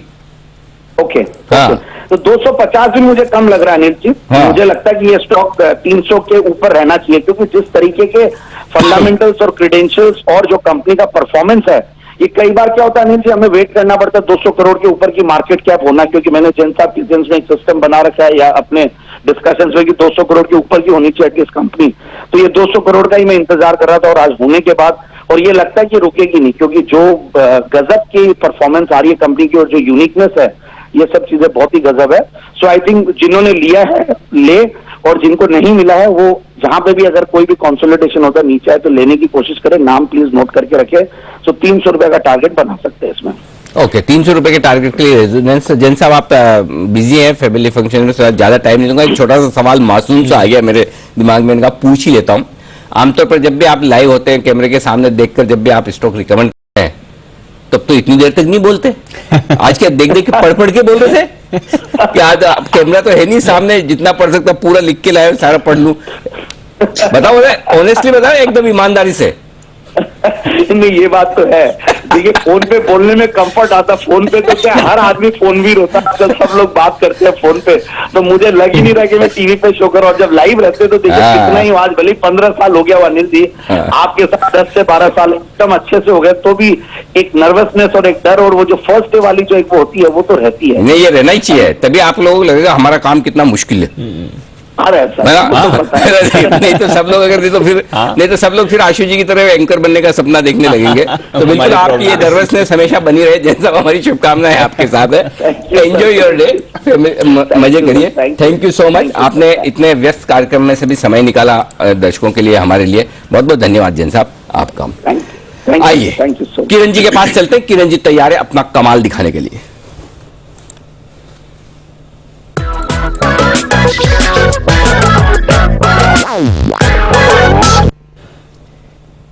जी किरण जी, गुड मॉर्निंग, बताएं सर।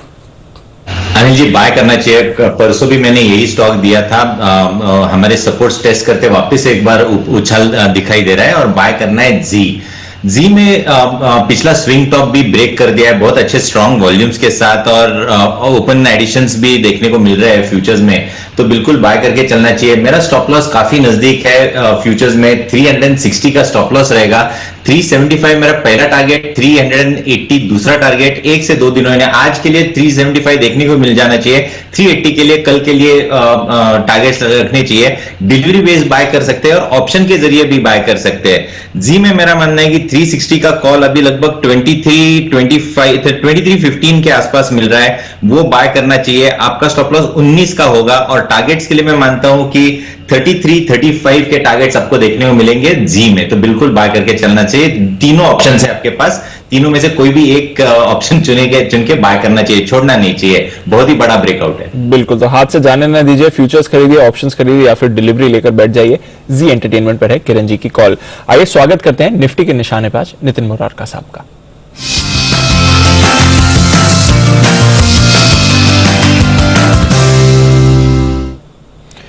मॉर्निंग नितिन जी, बताएं सर क्या करना है आज। सर आज वीकली एक्सपायरी है और ऐसा लग रहा है कि थोड़ी प्रॉफिट बुकिंग आएगी मार्केट में, और उसको देखते हुए 37,100 बैंक निफ्टी की मैं पुट ऑप्शन लूंगा जो 120-122 में मुझे मिलती है, जिसका स्टॉप लॉस होगा 50 रुपए का और टारगेट होंगे करीब 250 रुपए के। यानी लॉजिक ये दिख रहा है कि 37,200 पे अभी खुलते ही करीब 30-35 मिनट में काफी कॉल राइटिंग हुई है। करीब 11 लाख शेयर की कॉल राइटिंग है 37,200 की स्ट्राइक में, और 37,300 में करीब 10 लाख है। तो इसलिए मैं पुट साइड में जा रहा हूँ। 37,100 की पुट ऑप्शन ले रहा हूँ 122-23 में। 250 का टारगेट रखे हैं और 50 रुपए का स्टॉप लॉस रखे हैं। ऐसा लग रहा है कि प्रॉफिट बुकिंग आनी चाहिए। और बैंक निफ्टी में भी सिमिलर काइंड ऑफ डेटा है। 17,500 पे बहुत स्ट्रांगली राइटिंग सुबह सुबह होने लगी है। तो एक्सपायरी की जो निफ्टी की जो रेंज लग रही है वो 17,500 से 17,400 के बीच में आनी चाहिए, और बैंक निफ्टी की जो रेंज लग रही है वो 37,200 के नीचे आनी चाहिए। हो सकता है 37,000 की तरफ एक्सपायरी आए। बैंक निफ्टी की एक्सपायरी 37,000 की तरफ, निफ्टी की कितनी बता रहे? 17,400 के पास जी। 17,500 से नीचे की क्लियरिटी मिल रही है, तो अगर वो नीचे है तो हो सकता है 17,500 से 17,400 के बीच में एक्सपायरी आ जाए, क्योंकि 17,400 पे भी मैक्सिमम पुट राइटर्स हैं करीब 71-72 लाख, और जहां पे आज पुट राइटिंग हो रही है तो 17,400 सपोर्ट लेवल हो गया, और 17,500 पे भी काफी ज्यादा कॉल राइटिंग हो रही है जहां पे 72 लाख शेयर हैं। तो ये दोनों सपोर्ट रेसिस्टेंस हो गए, इसलिए एक्सपायरी 17,500 के नीचे और 17,400 के ऊपर लग रही है। इस तरीके से निफ्टी में लग रही है, बट बैंक निफ्टी हो सकता है ड्रैग डाउन करे निफ्टी को, इसलिए मैं बैंक निफ्टी की पुट में बेट कर रहा हूँ। ठीक बात है। तो मंदी करनी है तो बैंक निफ्टी ज्यादा ठीक है। 37,100 का पुट खरीदें 120 रुपए के आसपास 250 के टारगेट के लिए। आज ही की एक्सपायरी का ये है राय आपके लिए नितिन जी की तरफ से। थोड़ा सा नीचे वाला मामला दिख रहा है। एक बार फिर से रिकवरी आई है 17,485 के आसपास तक की, लेकिन वापस से उतनी ही तेजी से बिकवाली भी। तो आज वॉलेटाइल ट्रेड है 17,400 17,500 के बीच में। देखिए कैसे नीचे गिरा। एग्जैक्टली दीप आज का लो 17,423 है। 17,400 425 की रेंज को रेस्पेक्ट करके वहां से घुमा है, वापस 475 525 की जो रुकावट वाली रेंज है वहां भी पहुंचा है। तो दोनों तरफ इतना फास्ट मूव है कि या तो आप मतलब बहुत ही होनहार हैं, मतलब सब कुछ से बहुत अच्छे तरीके से कर पाए, अदरवाइज फिर इंतजार करें, क्योंकि वॉलेटिलिटी में प्रॉफिट बनने के साथ साथ नुकसान के चांसेस भी बढ़ जाते हैं। तो उस लिहाज से आपको थोड़ी सी अपनी पोजीशनिंग करना जरूरी है। बिल्कुल सर।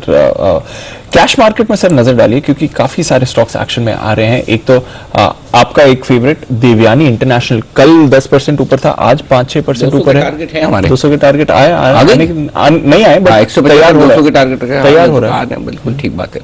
मेरे ख्याल से 125-130 से हमने 200 के टारगेट रखे थे। अब मुझे याद तो नहीं, लेकिन वो हमारे 2-3 ऐसे दर्शक हैं जिनको मैं धन्यवाद देना चाहता हूँ। ओके।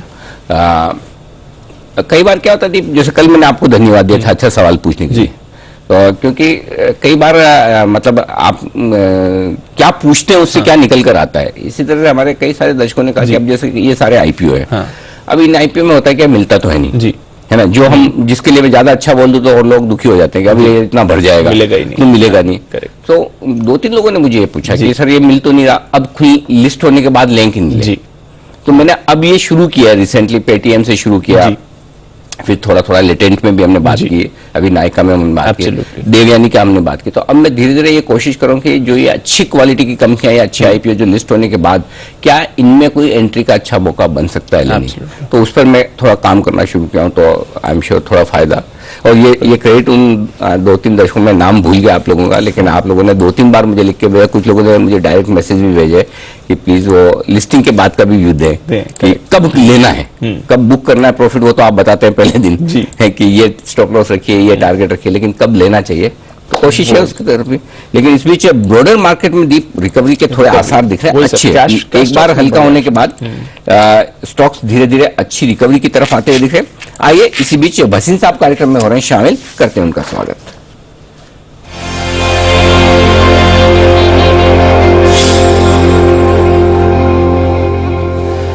वसीम साहब गुड मॉर्निंग, स्वागत है सर आपका। बताएं सर पहले तो एक बार अपडेट मार्केट का, और आज अगर एक्सपायरी पर भी आपका कोई व्यू है, वीकली एक्सपायरी है तो वो भी बताएं सर। गुड मॉर्निंग अनिल जी। तो देखिए वॉल्स ऑफ वरी जैसे होती है वही लेने के मौके होते हैं। 16,900 से आप 600 पॉइंट 2 दिन में आ गए। अब शायद आज सांस ले, लेकिन मैंने जैसे आपको कहा 18,000 आ ही रहा है, और बैंक निफ्टी आउट परफॉर्म है। सारे बैंक के शेयर बहुत स्ट्रांग दिख रहे हैं। आपको अब मैं बताऊं कि अब टाइम है ऑटो और सीमेंट का। वीकली एक्सपायरी अनिल जी ये 14, 17, 450 और 550, बट मैं आपको 2 बजे बेटर बता सकूंगा, तो आप कहेंगे तो मैं 2:15 बजे फिर आके आपको आइडिया दे दूंगा। जरूर। अभी वॉलेटिलिटी है, कोई अपने आप को कमिट ना कर जाए। ठीक बात है सर, बिल्कुल परफेक्ट है। एक बार फिर से कनेक्ट भी करेंगे। बताएं सर, अब अपडेट भी और साथ ही आपकी फ्रेश कॉल्स। तो कल आपको अडानी पोर्ट दिया था, वो 70 रुपए हो गया, आपको 50 रुपए में दिलाया था। Godrej property, federal bank, ICICI, HDFC bank, bank Nifty सब आउट परफॉर्म कर रहे हैं। आपको जीएमआर कहा था, वो भी आई एम वेरी वेरी बुलिश। अब आपके लिए 2 नहीं 3 बाइज हैं जो मुझे लगता है यहाँ से बहुत अच्छे, आप डिलीवरी कह तो लेके रखने वाले या टेक्निकल या ट्रेडिंग के लिए, तीनों के लिए अच्छे हैं। आप कहें तो मैं शुरू करूं? बिल्कुल सर, 1 नहीं 2 नहीं पूरे 3 बाय कॉल्स हैं। बताएं सर पहला। तो पहला है सर मुथूट फाइनेंस, 2% ब्याज है और साथ में gold loan is doing the best. अभी शादी ब्याह ऐसे हो रहे हैं कि हिसाब ही नहीं। 1500 में लीजिए, 1470 का स्टॉप लॉस, 1550 का पहला टारगेट। दूसरा बाय है जो मैं सीमेंट में बहुत बुलिश हूँ। सीमेंट में अब आई थिंक प्राइस राइज आएंगी क्योंकि दिल्ली वगैरह में सब कंस्ट्रक्शन वापस है। 378 रुपए में लीजिए Ambuja, keep a stop loss of 371, target 388। और आज का मेरा टॉप बाय है जो कन्विक्शन है, क्योंकि commercial vehicles have started very strong output and demand is very very strong. Ashok Leyland miss मत कीजिए, 26 रुपए में लीजिए, stop loss of 121, target of 138 to 140। 3 buy call हैं आज आपके लिए। यहां पर मुथूट फाइनेंस 1500 के आसपास लेना है, 1470 का स्टॉप लॉस, 1550 के टारगेट के लिए। अंबुजा सीमेंट, कल भी बसिन साहब को क्लोजिंग वाले शो में पसंद था, लगभग यही लेवल है 378, यहां पर खरीदिए। 371 का स्टॉप लॉस लगाइए और टारगेट रखिए 388 का। और तीसरा है अशोक लेलैंड, यहां पर खरीदारी करने की राय 126 के आसपास लीजिएगा, 121 का स्टॉप लॉस, 138 और 140 के टारगेट के लिए। तो ये है आपके लिए तीनों ही बेहतरीन स्टॉक बसिन साहब की तरफ से। दोपहर में बसिन साहब से फिर मुलाकात होगी, उनसे आउटलुक लेंगे हम, एक तो एक्सपायरी के लिए आज से भी, और दूसरा कुछ और बेहतरीन पिक्स भी। धन्यवाद बसिन साहब सुबह सुबह आज वक्त देने के लिए और ये बेहतरीन पिक्स हमारे दर्शकों के साथ शेयर करने के लिए हमारी तरफ से। आइए, जय ठक्कर जुड़ चुके हैं और वक्त है कैश का ऑप्शन जय से लेने का। कभी कभी खुशी के लिए कुछ ज्यादा नहीं, एक अनजान दोस्त ही काफी है। एबिक्स कैश हर खुशी के लिए काफी है।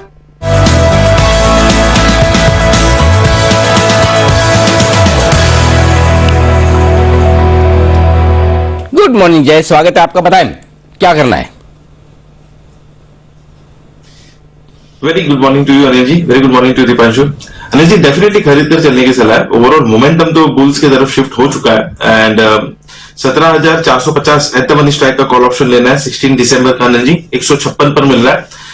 96 का स्टॉप लॉस लगाना है। 208 से लेके 240 ये 2 टारगेट्स हमें देखने मिल सकते हैं। 208, 240 ये 2 टारगेट्स के लिए खरीदा at the money call option 16 दिसंबर का निफ्टी का अनिल जी।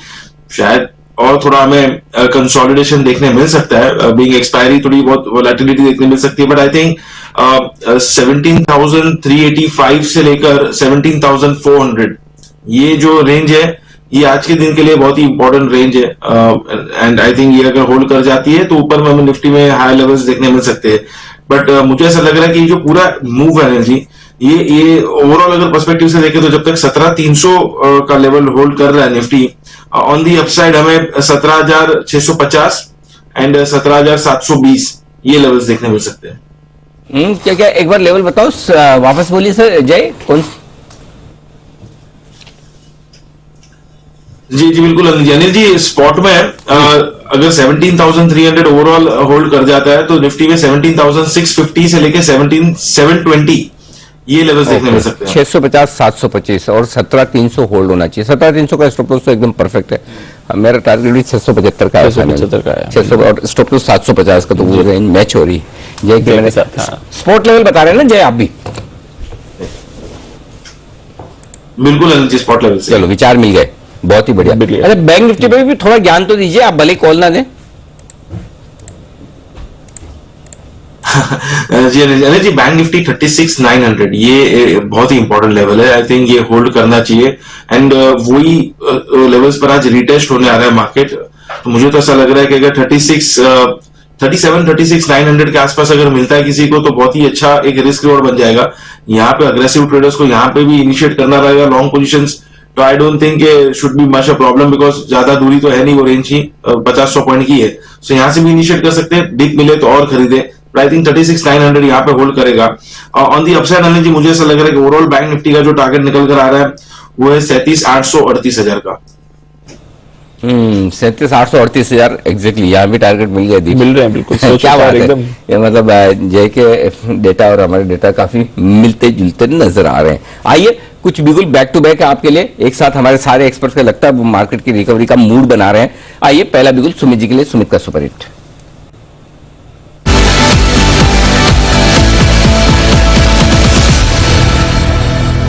बताएं सुमित जी।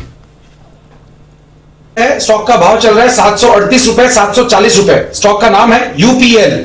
यूपीएल के अंदर मोमेंटम बन रहा है, पिछले 5 दिनों से रोज धीरे धीरे करके तेजी दिखा रहा है और आज मार्केट खुलने के साथ एक स्ट्रॉन्ग कैंडल फॉर्म हो रही है जिसके अंदर पिछले कुछ दिनों के हायर लेवल्स पे आ चुका है।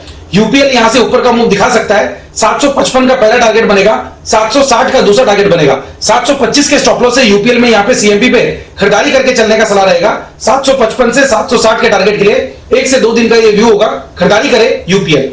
ओके, और अगला बिल्कुल है कुणाल जी और राकेश जी के लिए चार्ट कॉर्नर का।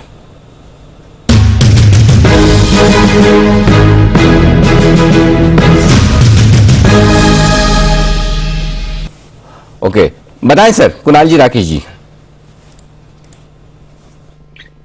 अनिल जी, थोड़ा इंतजार के चक्कर में स्टॉक बढ़ गया है तो इन स्तरों पे नहीं खरीदना है, यहाँ से थोड़ा सा नीचे कूल ऑफ हो प्राइस तब खरीदना है। और हमारा पिक तो वही है जिसको मैं और कुणाल जी रेगुलरली रिकमेंड कर रहे हैं। स्टॉक है वोडाफोन आइडिया, जहां पर बड़े चार्ट पर एक बड़ा ब्रेकआउट हुआ है और ये स्टॉक अब री रेटिंग की तरफ जा रहा है। ओवर टू कुणाल जी।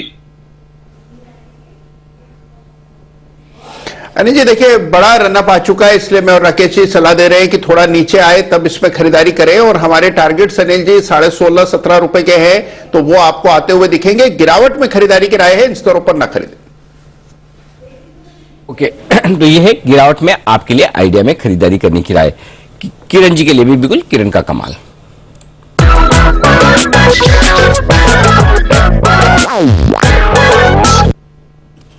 बताएं किरण जी।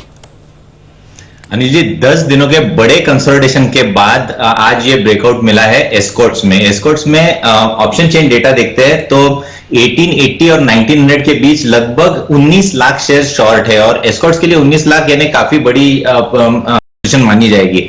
मेरा मानना है कि इधर से एक अच्छी मूव और बड़ी मूव देखने को मिल जानी चाहिए। 1880 का मेरा स्टॉप लॉस रहेगा कैश में और टारगेट्स के लिए 1940 के लेवल्स आज देखने को मिल जाने चाहिए। अगर ये शॉर्ट कवरिंग चलती है तो इधर बहुत बड़ी अपमूव आपको देखने को मिलेगी। 1900 के ऊपर तो वन वे रैली चलेगी। तो मेरा मानना है कि 1900 एक छोटा सा बैरियर है पर ये निकल जाएगा और आपको 1940 के टारगेट्स आज ही के दिन में देखने को मिल जाने चाहिए। ओके, 1940 तक के टारगेट के लिए एस्कॉर्ट्स में करें खरीदारी। लेकिन एक और स्टॉक जो फोकस में है और वो है डिविडेंड की वजह से।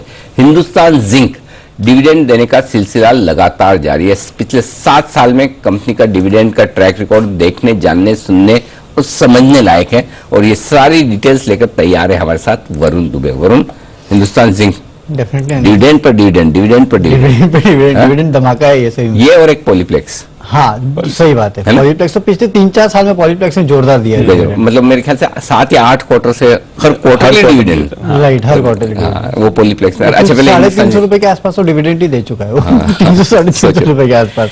अच्छा, और हिंदुस्तान जिंक ने 141 रुपीज का डिविडेंड दिया पिछले 7 साल में। तो एवरेज अगर आप निकालेंगे तो 20 रुपए का डिविडेंड पर ईयर देता है। और ये सिलसिला शुरू हुआ था 2016 से, FY16 से, जब इसने पहले बार डिविडेंड दिया था करीब 27 रुपए 80 पैसे प्रति शेयर का। उसके बाद देखिए FY17 में 29 रुपीज 40 पैसे, FY18 में कम हो गया था 8 रुपए का, लेकिन FY19 में फिर 20 रुपए का, FY20 में 16.5 रुपए का, FY21 में 21 रुपए 30 पैसे और अब इस साल करीब 18 रुपए प्रति शेयर का डिविडेंड जो है ये कंपनी दे चुकी है और 141 रुपीज अब तक डिविडेंड दे चुकी है। और अगर आप डिविडेंड को एब्सोल्यूट अमाउंट में देखेंगे ना तो ये बड़ा रकम है। करीब 60,000 करोड़ रुपए के आसपास का डिविडेंड जो है पिछले 7 साल में कंपनी दे चुकी है। 60,000 करोड़ बांटे हैं। ये सबसे बड़ी बात है अनिल जी, मतलब इतना पैसा कौन बांटता है, लेकिन ठीक है इस कंपनी ने बांटे। और सबसे बड़ा डिविडेंड इस कंपनी ने FY17 में दिया था करीब 12,400 करोड़ का, FY16 में करीब 11,800 करोड़ के आसपास का डिविडेंड दिया था। इस बार FY22 में करीब 7,600 करोड़ के आसपास का डिविडेंड जो है ये कंपनी दे रही है। हालांकि नो डाउट इस कंपनी में प्रमोटर्स का हिस्सा 64.92% है, तो एक बड़ा हिस्सा उनके पास चला जाता है, यानी कि वेदांता के पास। दूसरा, सरकार का भी इसमें 29.5% के आसपास का हिस्सा है। तो 60,000 करोड़ के आसपास का जो डिविडेंड गया है पिछले 7 साल में अगर आप देखेंगे तो करीब 17,500 करोड़ के आसपास का डिविडेंड सरकार को भी मिला है और वेदांता को भी काफी बड़ा डिविडेंड मिला है। नो डाउट पिछले FY16 से अभी तक देखेंगे तो वेदांता के प्रमोटर्स ने स्टेक भी कुछ हद तक बढ़ाई है। इनफैक्ट FY20 से अभी तक देखेंगे तो अच्छी खासी स्टेक में बढ़ोतरी हुई है।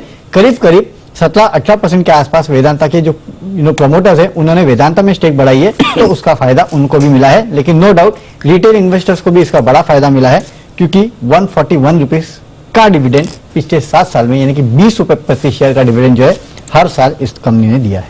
20 रुपए, ऑलमोस्ट 20 रुपए। ऐसी तरह से आप पॉलीप्लेक्स पे भी करिएगा, आइडिया लगेगा कि कितना डिविडेंड। 141 रुपए आप बोल रहे हो कि डिविडेंड, मतलब 50% से ज्यादा तो आपका डिविडेंड निकल गया।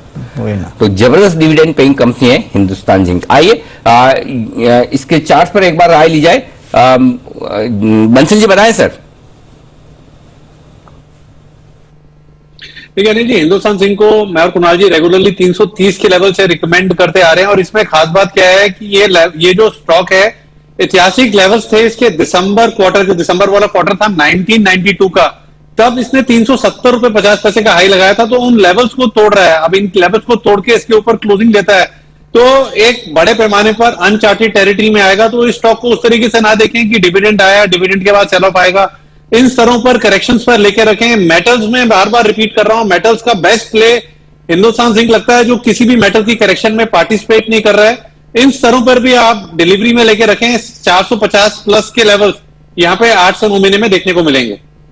यह है राय आपके लिए हिंदुस्तान जिंक पे 450 रुपए तक के टारगेट के लिए करें खरीदारी। आइए करते हैं शुरुआत 10 की कमाई की।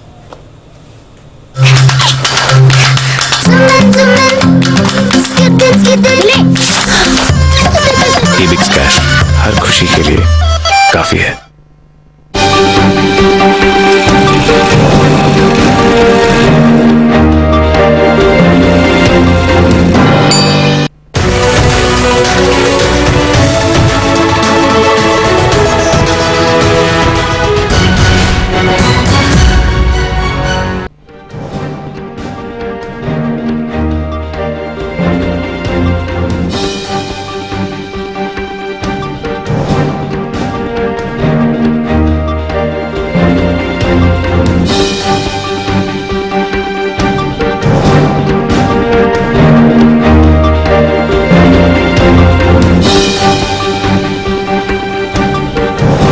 की कमाई में आप सबका स्वागत है। कमोडिटी बाजार का अपडेट लें उससे पहले जय ठक्कर है तैयार अपने जैकपॉट शेयर के साथ। जय बताइए, बिगुल के बाद बताइए आपका jackpot share.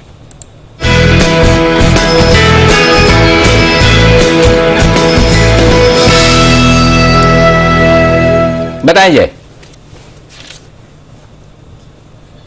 Anil ji, FSL का 175 का कॉल खरीदे, 60 रुपए 65 पैसे पर मिल रहा है, 7.65 पर मिल रहा है। ये इसको खरीद कर चलने की सलाह है। 4.50 का एक स्टॉप लॉस रहेगा, 11 रुपए 50 पैसे एंड 13 रुपए, ये दो टारगेट्स के लिए खरीद कर चलना है। FSL का 175 का कॉल ऑप्शन। अनिल जी, बहुत ही बढ़िया एक inverse head and shoulders pattern form हो रहा है FSL में, और मुझे लग रहा है कि इसके टारगेट जो बनकर ऊपर में आ रहे हैं वो है 185-190 के रेंज में। On a down side immediately अगर हम देखें तो 170 का सपोर्ट एनर्जी, और उसके नीचे अगर देखें तो 168, तो 168 से लेके 170 ये अच्छी एक सपोर्ट रेंज है। मुझे ऐसा लग रहा है कि इसका जो नेकलाइन ब्रेकआउट अगर आ जाता है 178 के ऊपर, सो 185 के लेवल्स हमें FSL में देखने मिलना चाहिए। 185 के लेवल्स आपको स्टॉक पर आते हुए देखेंगे कॉल ऑप्शन के जरिए। फर्स्ट सोर्स सॉल्यूशन इस पर करें खरीदारी। 175 की कॉल खरीदने की राय जय की तरफ से आती हुई।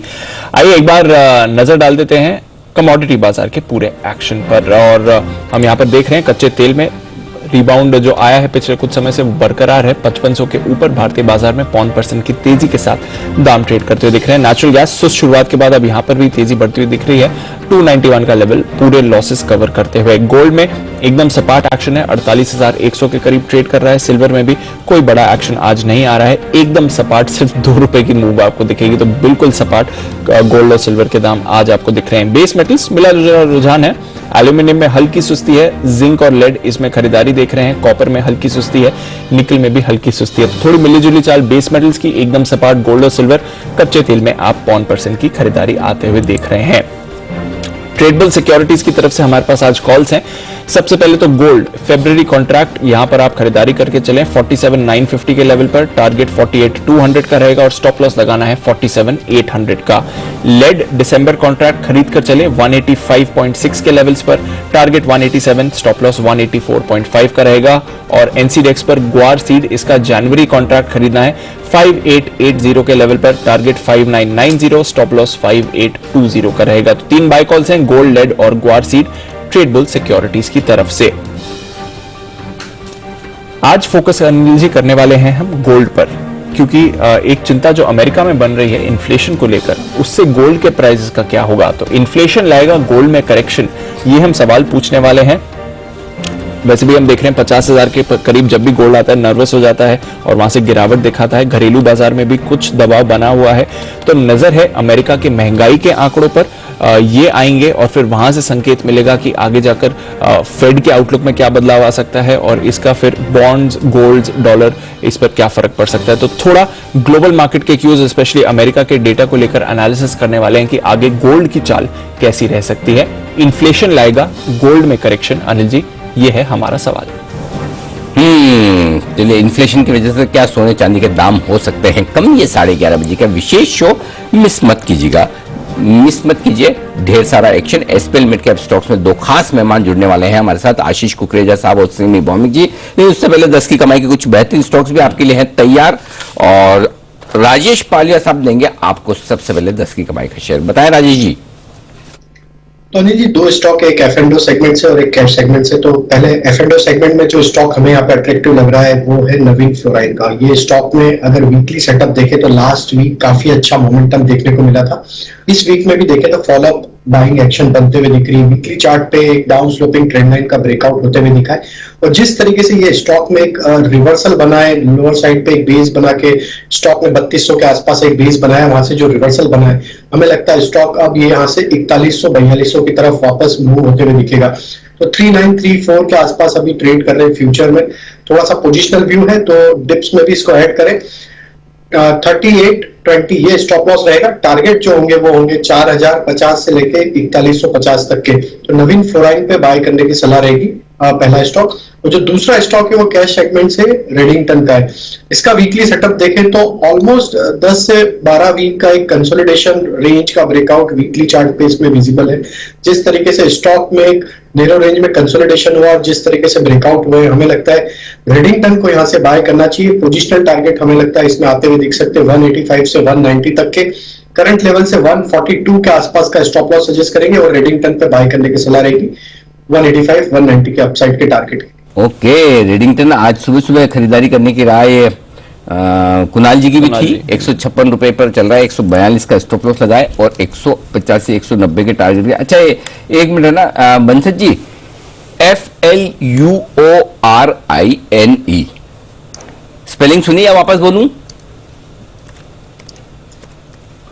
अनिल जी वापस बोलनी पड़ेगी अनिल जी। मुझे पता था एक बार में आप सुन ही नहीं पाएंगे, सुनेंगे तो याद नहीं रख पाएंगे। FLUORINE, इसका उच्चारण करें जरा।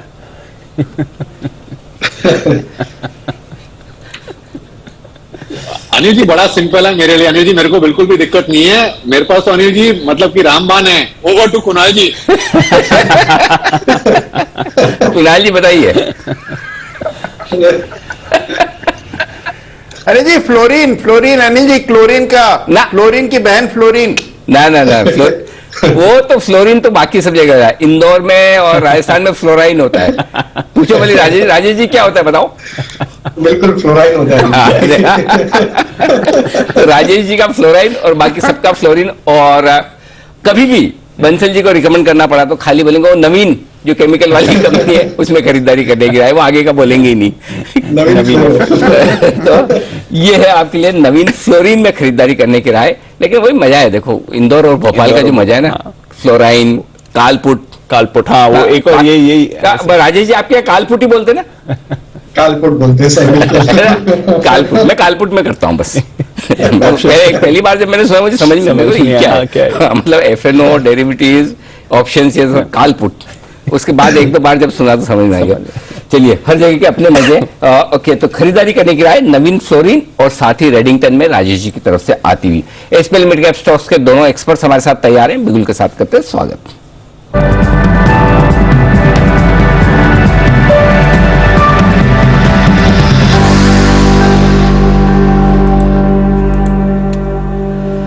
स्वागत है आपका सिमी जी और आशीष जी दोनों का। आशीष जी करिए शुरुआत अपने लॉन्ग टर्म पिक के साथ। गुड मॉर्निंग अनिल जी। अनिल जी, आज जो लॉन्ग टर्म स्टॉक ले रहे हैं वो ऐसा स्टॉक है जो हम पहले रिकमेंड कर चुके हैं और अब मौका मिला है कुछ वजह से कि वो ऐसे लेवल्स पे आए हैं जहां पे बहुत अच्छे लेवल्स हैं एंट्री लेने के लिए। And Anil ji, I would like to also give a disclaimer that SPL mid cap में जो भी स्टॉक्स मैं रिकमेंड करता हूँ वो पर्सनली मेरे इन्वेस्टमेंट पोर्टफोलियो में रहते हैं। तो पहला स्टॉक जो मैं रिकमेंड करना चाह रहा हूँ वो है डीएफएम फूड्स। अब हमें मालूम है कि एडवेंट की जो प्राइवेट इक्विटी प्लेयर है उसकी एक उम्दा इन्वेस्टमेंट है। एडवेंट जाना चाहता है 4 से 5 साल के अंदर एक अच्छे बिजनेस को टर्न अराउंड करने के लिए। अब इस कंपनी में जो सबसे बड़ा जो एक लेट्स से कॉल है या गैम्बल है वो है इसकी मैनेजमेंट टीम। धीरे धीरे करके जो स्ट्रेंथ बढ़ी है इस टीम की, पहले कोक से जो इस समय इस कंपनी को चला रहे हैं लगन जी, वो कोक से आए, उसके बाद फिर जितनी भी दिग्गज कंपनियां हैं एफएमसीजी की, आईटीसी, डाबर, सबसे अलग अलग की लेवल्स पे लोग आए हैं। अब इसका प्रेजेंस ज्यादा से ज्यादा नॉर्थ मार्केट में है और इस पिछले कुछ समय से ये अपने ब्रांड बिल्डिंग पे और अपने डिस्ट्रीब्यूशन नेटवर्क पे काम कर रहे हैं, इसलिए प्रॉफिटेबिलिटी एकदम से बढ़ नहीं रही। लेकिन मुझे ऐसा लगता है जो ये टीम है ये एक उम्दा स्ट्रैटेजी के साथ आगे बढ़ रही है। और पिछले हाल फिलहाल दिनों में हुआ क्या, कमोडिटी का जो प्रेशर रहा, जो इनका सबसे बड़ा कमोडिटी है जिसके जो हम क्रैक्स जिससे बनता है उसके प्राइसेस शूट अप हुए। तो basically you get the hit on the margin. तो एफएमसीजी कंपनीज ग्राम रेट से उसको कवर करने की कोशिश करते हैं, बट ये शूट अप बहुत ज्यादा था। इस करके थोड़ा सा एक जो ऐसा समझना चाहूंगा जो शॉर्ट टर्म या मीडियम टर्म प्लेयर्स थे उन्होंने प्रॉफिट टेकिंग करी होगी, लेकिन लॉन्ग टर्म में जो थीसिस है वो ये नहीं है। थीसिस ये है कि ये कंपनी एक उम्दा एफएमसीजी कंपनी बन सकती है और बहुत अच्छे वैल्यूएशंस पे इस समय मिल रही है। मैंने इसलिए इसको आज कवर किया क्योंकि वापस ऐसे लेवल्स आए हैं जहां इनको लेना चाहिए, इस स्टॉक को लेना चाहिए। तो डीएफएम फूड्स यहाँ पे आप लंबा नजरिया रखिए। मेरे हिसाब से 350 से 400 के स्तर जल्दी आ सकते हैं, लेकिन ये लंबा स्टॉक रखने वाला ट्रेड है। ओके, डीएफएम फूड यहां पर लॉन्ग टर्म के लिए करें खरीदारी 350-400 रुपए के टारगेट के लिए। सीवी जी बताएं आपकी long term pick. Good morning. Anil ji, मेरा लॉन्ग टर्म पिक होगा, मेरा एक पुराना स्टॉक है बालाजी एमाइंस, जो वापस से मुझे अच्छा लगने लगा है। ये स्टॉक, इसका डेली चार्ट देखेंगे तो एकदम बिल्कुल फाइनल सपोर्ट के ऊपर बैठा है। पूरा एक महीना ये कंसोलिडेट किया है 200 डेमा सपोर्ट के ऊपर, जो करीब 3300 के आसपास है। आज 33,000 के आसपास 200 डेमा है, जो लास्ट एक महीने का सपोर्ट था।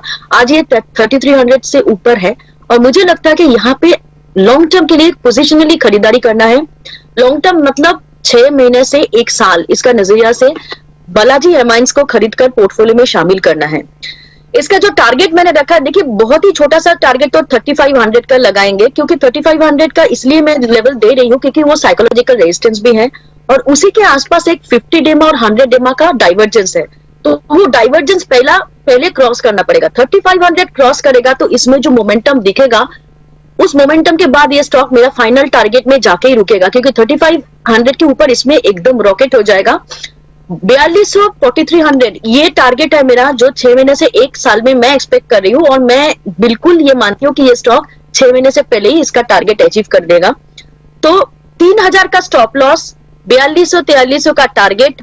जी एमाइंस मैं सजेस्ट कर रही हूँ लॉन्ग टर्म के लिए, और ये स्टॉक मैंने पहले भी कई बार रिकमेंड किया है। मैंने एसपीएल मिड कैप में भी रिकमेंड किया है, काफी लोअर लेवल्स पर था। ये स्टॉक मेरा पोर्टफोलियो में भी है, मेरे क्लाइंट्स में, मतलब डिस्क्लोजर सारे मैं दे रही हूँ, मेरे क्लाइंटों को भी मैंने बहुत बार दिए हैं और मेरे पोर्टफोलियो में भी है। बहुत ही लोअर लेवल से है, मैं यहाँ पे वापस से खरीदारी करने के लिए सजेस्ट कर रही हूँ। ये स्टॉक यहाँ से बहुत अच्छा भागने वाला है।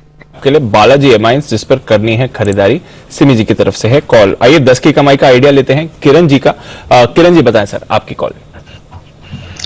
दीप, 10 की कमाई में एक 6 से 9 महीने का व्यू लेके स्टरलाइट टेक बाय करने की सलाह है। 296 का भाव है अभी, इधर से 280 मेरा एक्यूमुलेशन जोन रहेगा, स्टॉप लॉस 275 का रहेगा, और 6 से 9 महीने का अगर टारगेट देखते हैं तो मुझे लगता है कि 375 380 के टारगेट्स कैजुअली देखने को मिलेंगे।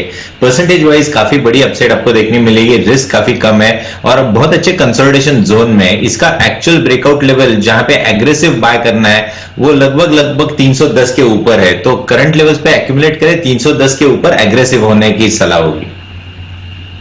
तो ये है आपके लिए स्टरलाइट टेक्नोलॉजीज। 380 तक के टारगेट के लिए खरीदारी करके चलनी है। किरण जी के है कॉल। आइए राकेश जी कुणाल जी से भी जाने उनकी 10 की कमाई का आइडिया बताएं सर। दीपांशु, खरीदारी की राय है मध्यम से लंबी अवधि के लिए। स्टॉक का नाम है नेटवर्क 18, जिसमें आज एक बड़ी जबरदस्त तेजी देखने को मिल रही है, लेकिन इस तेजी में ना खरीदें, गिरावट में धीरे धीरे करके अक्यूमुलेट करना है। यह स्टॉक 3 डिजिट्स में ट्रेड करने की ताकत रखता है। Over to Rakesh ji. बेहतरीन टेक्निकल स्ट्रक्चर है दीपांशु, गिरावट में एक्यूमुलेट करना है और लक्ष्य रखे हैं। लक्ष्य बेचने के लिए नहीं है, रिव्यू करने के लिए लक्ष्य है। 140 से 145 के जोन में आएगा तब इसको रिव्यू करेंगे, तो एज ऑफ नाउ गिरावट पे खरीदारी करें। 140 से 145 के अराउंड इसको रिव्यू करेंगे। ओके, तो ये है आपके लिए नेटवर्क 18 में 10 की कमाई में खरीदारी करने की राय। पोजिशनल पिक का वक्त है। आशीष जी बताएं सर, आपकी पोजिशनल पिक आज के लिए।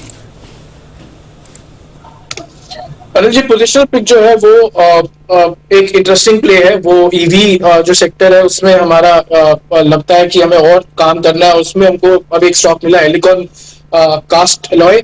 एल्यूमिनियम जो कास्टिंग की है उसमें बहुत ही उम्दा कंपनी। स्ट्रेटेजिकली 13 प्लांट इनके अलग अलग रीजन्स में है और जापानीज कंपनी के साथ अच्छा एक स्ट्रेटेजिक टाइप है।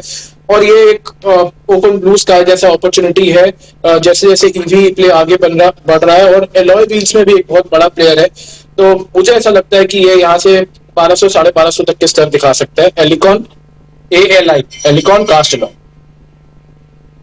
ओके, तो Alicon cast alloys, Alicon engineering से कम कंफ्यूज ना हो जाए। एलिकॉन कास्ट अलॉयज ये है वो कंपनी जहां पर खरीदारी करने की राय आपके लिए आती हुई दिख रही है 1250 के टारगेट के लिए आशीष जी की तरफ से। और सिमी जी से भी ले लें उनकी पोजिशनल पिक। सिमी जी बताइए। अनिल जी, मेरा दूसरा जो पिक होगा मीडियम टर्म के लिए वो है देवयानी इंटरनेशनल।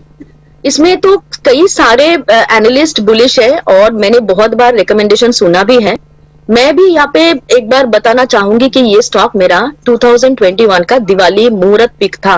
मैंने जी में आके ये मुहूर्त पिक देके गया था, तब 142 143 के आसपास था। अभी स्टॉक कल से मोमेंटम में है, परसों से मोमेंटम में है। कल एक अच्छा ब्रेकआउट देखने को मिला है।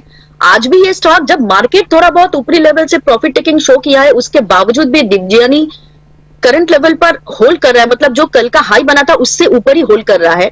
देख के बहुत अच्छा लग रहा है। उस दिन जो मुहूर्त ट्रेडिंग का जो सेशन का जो मेरा टारगेट था 195 था और 220 का था। ये 2 टारगेट्स तो आज ही के आज ही आना चाहिए और मैंने और 2 टारगेट्स ऐड कर लिया है क्योंकि स्टॉक यहाँ से काफी अच्छा मोमेंटम में है और मुझे लगता है कि यहाँ से मीडियम टर्म के लिए मतलब मिनिमम 1 महीना 2 महीने के लिए अगर कोई होल्ड करता है तो 225 240 तक भी स्टॉक जा सकता है।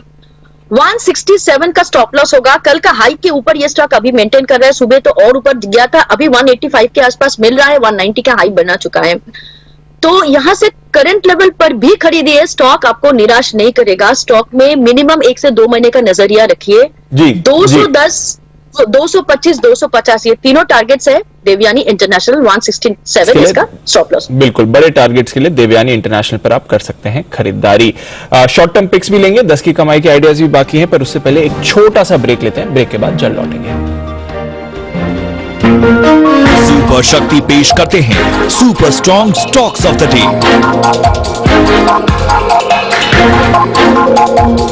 सुपर शक्ति टीएमटी देता है सीमेंट के साथ मजबूत पकड़। वर्ल्ड के लेटेस्ट टेक्नोलॉजी से बना सुपर शक्ति टीएमटी।